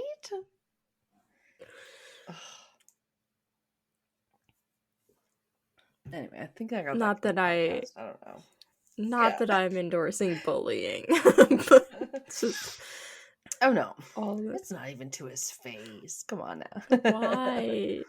Why are you calling? How old is this kid anyway? What? Sorry. How old is that kid anyway?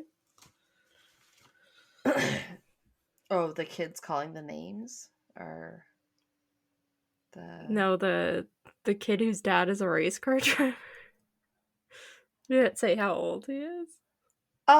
He's not a kid anymore. He's an adult whose dad built the gated community. So I don't know. Yeah. But he's adult ages now. Damn. Yeah. He shouldn't be in a race car bed or anything like that. But I think because his dad had some clout, maybe he thought that he could throw it around. I don't know. But yeah, people did not like him. There was also the suspicion that he was an asshole who may or may not have abducted Maria's dog, whose name was Tom. So cute. Oh. Yeah, because apparently her dog got abducted and then someone placed a ransom call and she was like, that was what's his face? Nicholas. She was like, that's who it sounded like. Oh, okay. Yeah, she never got her dog back and it was never proven, so fuck him, I guess. Oh, shoot. Yeah, and that's just what I heard on one source. I don't know. So hard to find sources on this one. But it was known that she really didn't like him, and probably because of that fact, if he took her dog, and also he was suspected of a string of robberies in the community area, so he had a record and stuff. Nicholas told investigators he was in the capital city on the night of the murder, but no one could verify that, and it didn't seem like anyone tried to verify his alibi to me. But one source said even stranger, before they talked to Nick's mother about the case, they wanted to talk to her, but then she jumped off a roof and died. So jeez. Apparently she left a suicide sort of note to Diego, the investigator, that said, "You ruined my son." So that's weird. Sounds like you didn't raise a son. Yeah. What the hell, bitch? Not my fault. Yeah, he was also witnessed by neighborhood kids, probably the ones who called him Voldemort. But like he was witness in the area on the night of the crime as well.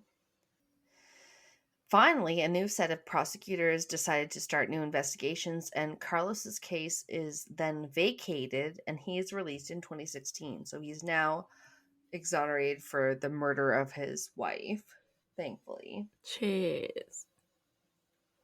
You know, I really don't think it was Carlos. I'm not sure why they would.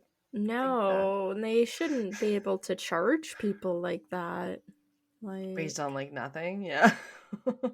Yeah, that's why you have trials and stuff. Like that should have been tried. They shouldn't have just been able like, well, we've decided sitting here randomly, like Yeah. Yeah. God forbid, I don't know our system's any better, but I guess he got released eventually. And by the time all this has happened, it was...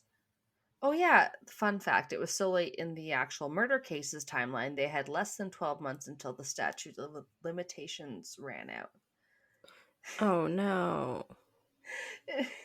To me, someone wrote this like it was meant to be a Forensic Files episode or something. They're like, now they have 10 months to get the killer. I was like, what? It's the time crunch in the third act. Mm-hmm. When they were telling you to sell something based on the fact that there's not a lot left. It's called the scarcity close.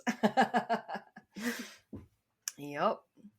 So, on October 7th, 2016, with 20 days left in the statute of limitations, oh my they issue a summons. 20 days, I know. They issue a summons for Nicholas and his wife, which apparently pauses the whole countdown clock, and that gives them until March of 2019 to make their next move. I don't know how. Jeez. And someone mentioned that the wife happened to resemble the mystery woman they thought they saw around the crime scene. Of course.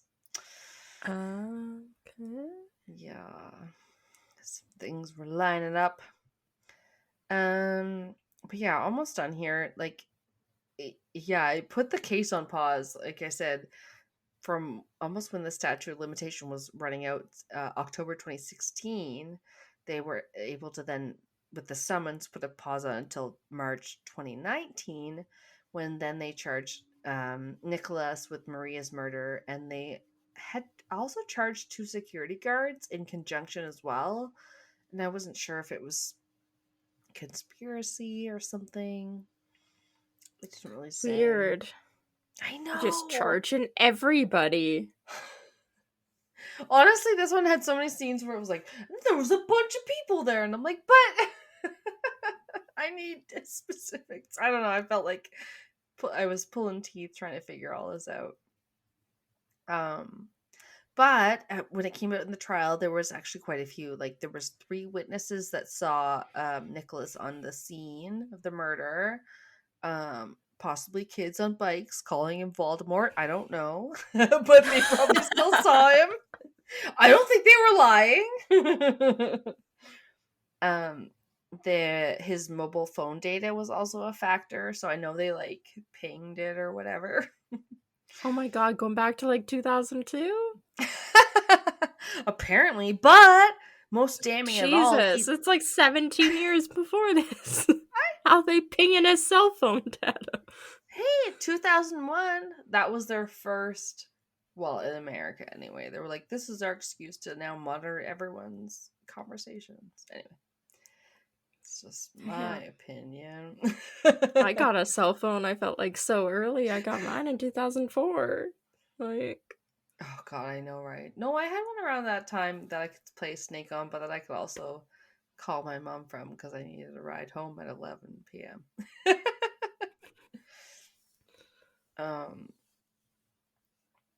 But yeah, eventually they do charge. Yeah. March 2019, they charge Nicholas with Maria's murder, and 2 security guards are also implicated. During the trial, they say 3 witnesses at least saw Nicholas on the scene. And yes, those were the kids that knew him. The mobile phone data was a factor. He'd also called a realtor to move the day after her murder. So he was like, I want to move now. And that was killed. It's just maybe like, just chill out a bit, bud. Yeah. Just a bit. Take it back about 20%. Oh, and I thought this was a fun-ish, sad-ish fact that he'd even once been found guilty of robbery in one of his other cases where the victim's first names were also Maria Marta. So he was a robbery artist, and he had already victimized a Maria Marta before he killed this one, allegedly. Oh, weird. Yeah. Don't worry. The allegedly is going to get more solid here. Last page. Journalist Pablo Dugan, author of the book Carmel about the sociologist murder, said Pacello was the last person seen near Maria Marta before she was found dead. 2 boys coming back from a football match saw him run toward Maria Marta's house. That to him is the key piece of evidence in the case. Yeah, so he's kind of a deadbeat guy was seen with her before she was killed. And then with the two boys saw him running towards her house. In April of 2024, which was when I found that podcast episode I listened to was released, he was found guilty. So just a year ago. And according to the Buenos Aires Times, more than 21 years after the murder of Maria Marta Garcia Belsunce, the Buenos Aires Provincial Criminal Court of Appeals sentenced Nicolas Pacello to life imprisonment. Yay. Jesus. It is a historic judgment by the Criminal Court of Appeals which reversed the decision made in December 2022, which had acquitted Pacello of killing Belsunce, a sociologist in Pilar in 2002. Also quoted that part because I was not understanding, but they had also, by the sounds of it, already acquitted this guy and now are recharging him. So it's a little confusing. Oh my god, what are they even doing? I'm sorry, did they not do that to her husband too? I got confused writing my notes, let me tell you. If they had just investigated properly at the beginning. Yeah, that's the problem. If they hone in on someone who's not the real killer, then they can miss a lot of clues. Yeah. So frustrating. The ruling was signed, this is the end, I swear, by the justices in Chamber 2 of the Court of Appeals, Fernando Mancini Hebeck and Maria Florencia Budino, who reversed the previous acquittal. In it, the judges observed that it was Pacello who, on October 27, 2002, went to the Belsunce home in order to steal from and murder the sociologist. With the ruling, courts finally closed off the investigative theory whereby widower Carlos Carrizosa had been liable for the killing, meaning her husband, and he got life in prison. This guy. Yeah. But it's still a very frustrating case. I don't know. That's so weird to me. Yeah. You're just charging everybody with fucking tampering with the crime scene, but they also don't believe it's really a crime scene. Right. It was an accident, but we're going to charge you with tampering with the accident. Yeah. I feel like we think we have a perfect chain of command and stuff and justice here, and it's no. This stuff happens all the time. Where, you don't really know, so a story gets made up or whatever. Jeez. Oh, and it was a weird one. Right. I kept being confused. I'm like, but then he got charged of murder, didn't he? The husband that was like, no, he got charged with the conspiracy of murder or the cover-up of murder, but not the murder. And I was like, wait, I don't understand. My brain is like, what? And they're like, let's throw this one on. Yeah. That's why I'm like, if any of you Americans can watch the documentary, if anyone has anything, I would gladly take any constructive comments, because I don't know what necessarily I got That's wrong. why sometimes in my cases and stuff has a lot of appeals or a lot of trial information. It's really hard to follow, and sometimes I'm like, there was a lot of appeals, so I'm not gonna get into it. This is just too much. Stuff, Sometimes so it's like hard, half the story. You're like, oh my god, this is just too much. Oh yeah, and then you try to reword it, and you're like, well, I don't understand what that means, so I guess I'm just gonna quote it or something. That's me. Put it in my own words. Just copy and paste these 7 pages. Like, you're like, because I'm not a lawyer. I don't know what this means. Me no speaking no jargon. Yeah. Jeez. Oh my god. Yeah, that's a weird one because it doesn't really make sense. Like, if you're rich, why are you like breaking into people's homes? Unless you're just like mad at her. It's crazy to me that like the documentary too was like unsolved. Who killed this person? And like well, apparently it's everybody. That, and yeah, they sure charged everybody. Some guy. Yeah. Wow. Excuse me. I don't know. That was a crazy one. Okay, good. We kind of know what we're talking about next week, but I think all we know is gonna have to do with South America and some crazy mysteries and stuff. So could go any direction. Something a little different. Again, just like this one. It's nice to do another international true crime episode. I know. I wasn't expecting yours to be a robbery / sort of fun. I was happy I finally got to cover that case. There's also a really good one. I can't remember where it happens. It's also like could be somewhere in South America as well. Oh really? Where these guys also dug a tunnel. Okay. But they tunneled into the vault or something. And okay. So a bank. They like heist. Yeah, they like robbed it through the vault and then they got away with it. No. As well, but like something happened. They got in like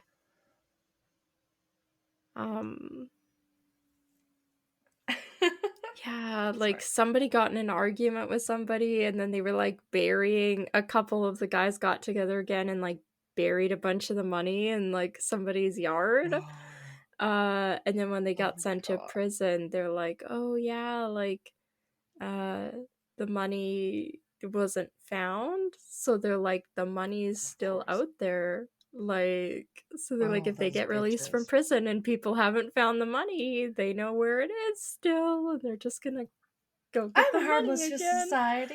Yeah it was just like ooh, but it was like the same kind of thing where they were like had rented a house and then were like digging and but it was a different one. These were I'll have to try and find it. Maybe it will be on my like previously watched on Netflix or something. Yeah, it was giving pretty me good Stephen too. King vibes. I like that book series / they did make it into a mini series or whatever where somebody buries some books from their like famous book series, and so basically it's like buried treasure. It's all these unfinished books and stuff, and then the kid finds it, and yeah, it's kind of like what would you do, you know, if you found something valuable, and it's kind of crazy, but dang, I enjoyed that. That was a good episode. Yeah, same with you. Well, catch you guys next week. Yeah, we'll be in South America. We know that. Yep. We'll see where it is. If only in spirit and not physically. Yeah. Oh God, can you imagine? Oh, yeah. Donate to Patreon. Yeah, exactly. Drink every time we say donate to Patreon. All right. Till next week. Catch you next cryptic. Gotta catch them up. My God, you say it. I can't do it. Keep it cryptic. Bye-bye.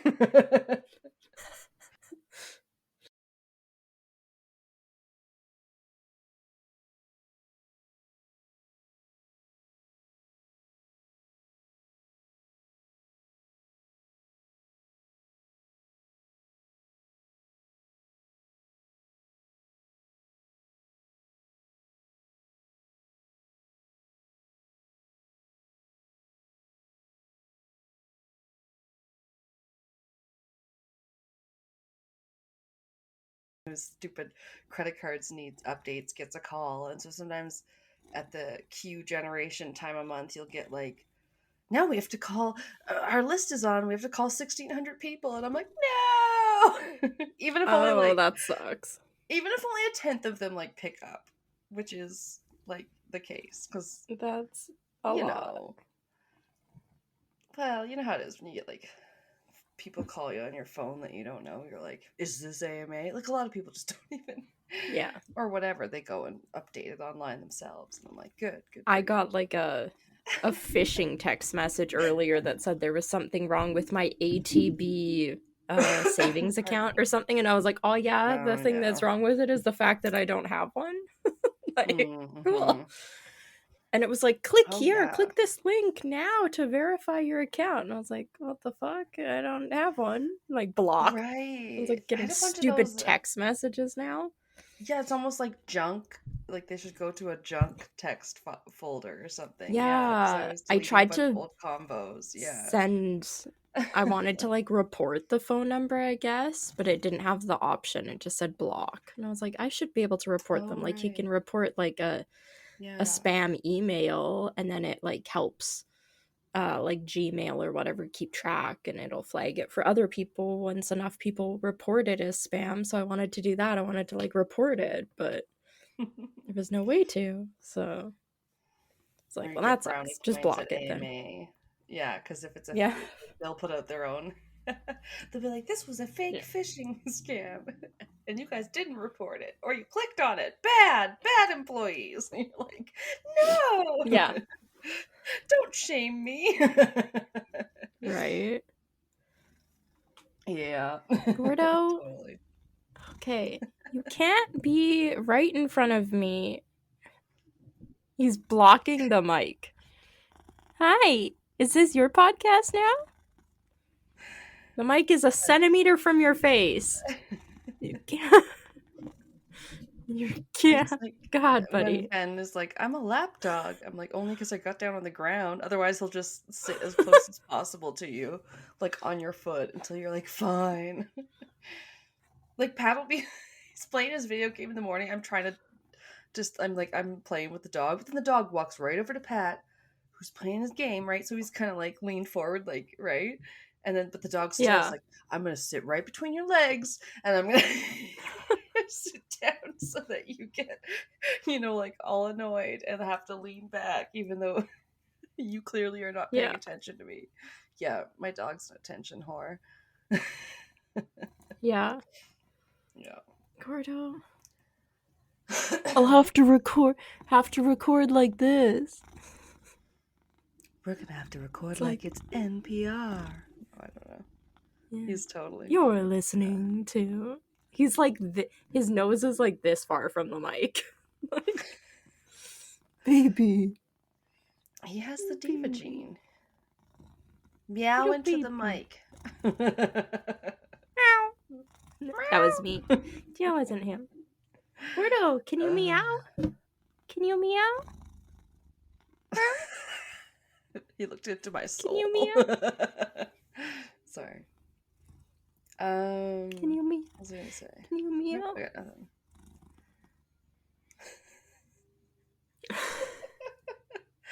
Oh my god. Okay, I gotta grab my phone. Buddy, don't use the mic to, like, comb your face. Okay, you gotta go a little further away. Comb your face. It's such He's just a like, phrase. I know. Well, it's Blow got my kind hair of a back. bumpy texture, and so he rubs his face against it. He's like, oh, it's like it's combing my cheek. I'm like, buddy. That's true. All right, let me turn this down. Don't bite the cord. You're not supposed to bite things. That's not what you do. Yeah. Okay.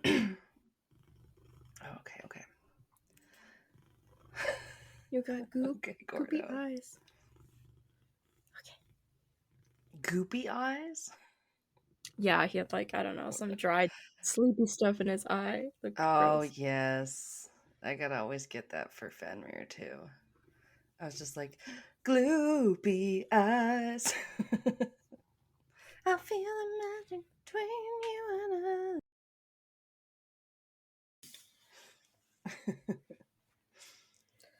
I. I blew my nose right before we started. Oh my god. Okay. So, just so you know, she thought my thing was so funny. Oops, sorry. Oh, I didn't hear you. No. What did you say? Oh no, I didn't really say anything. No. No. Oh my god.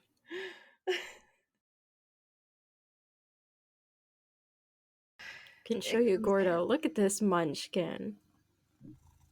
Yeah, I said your name.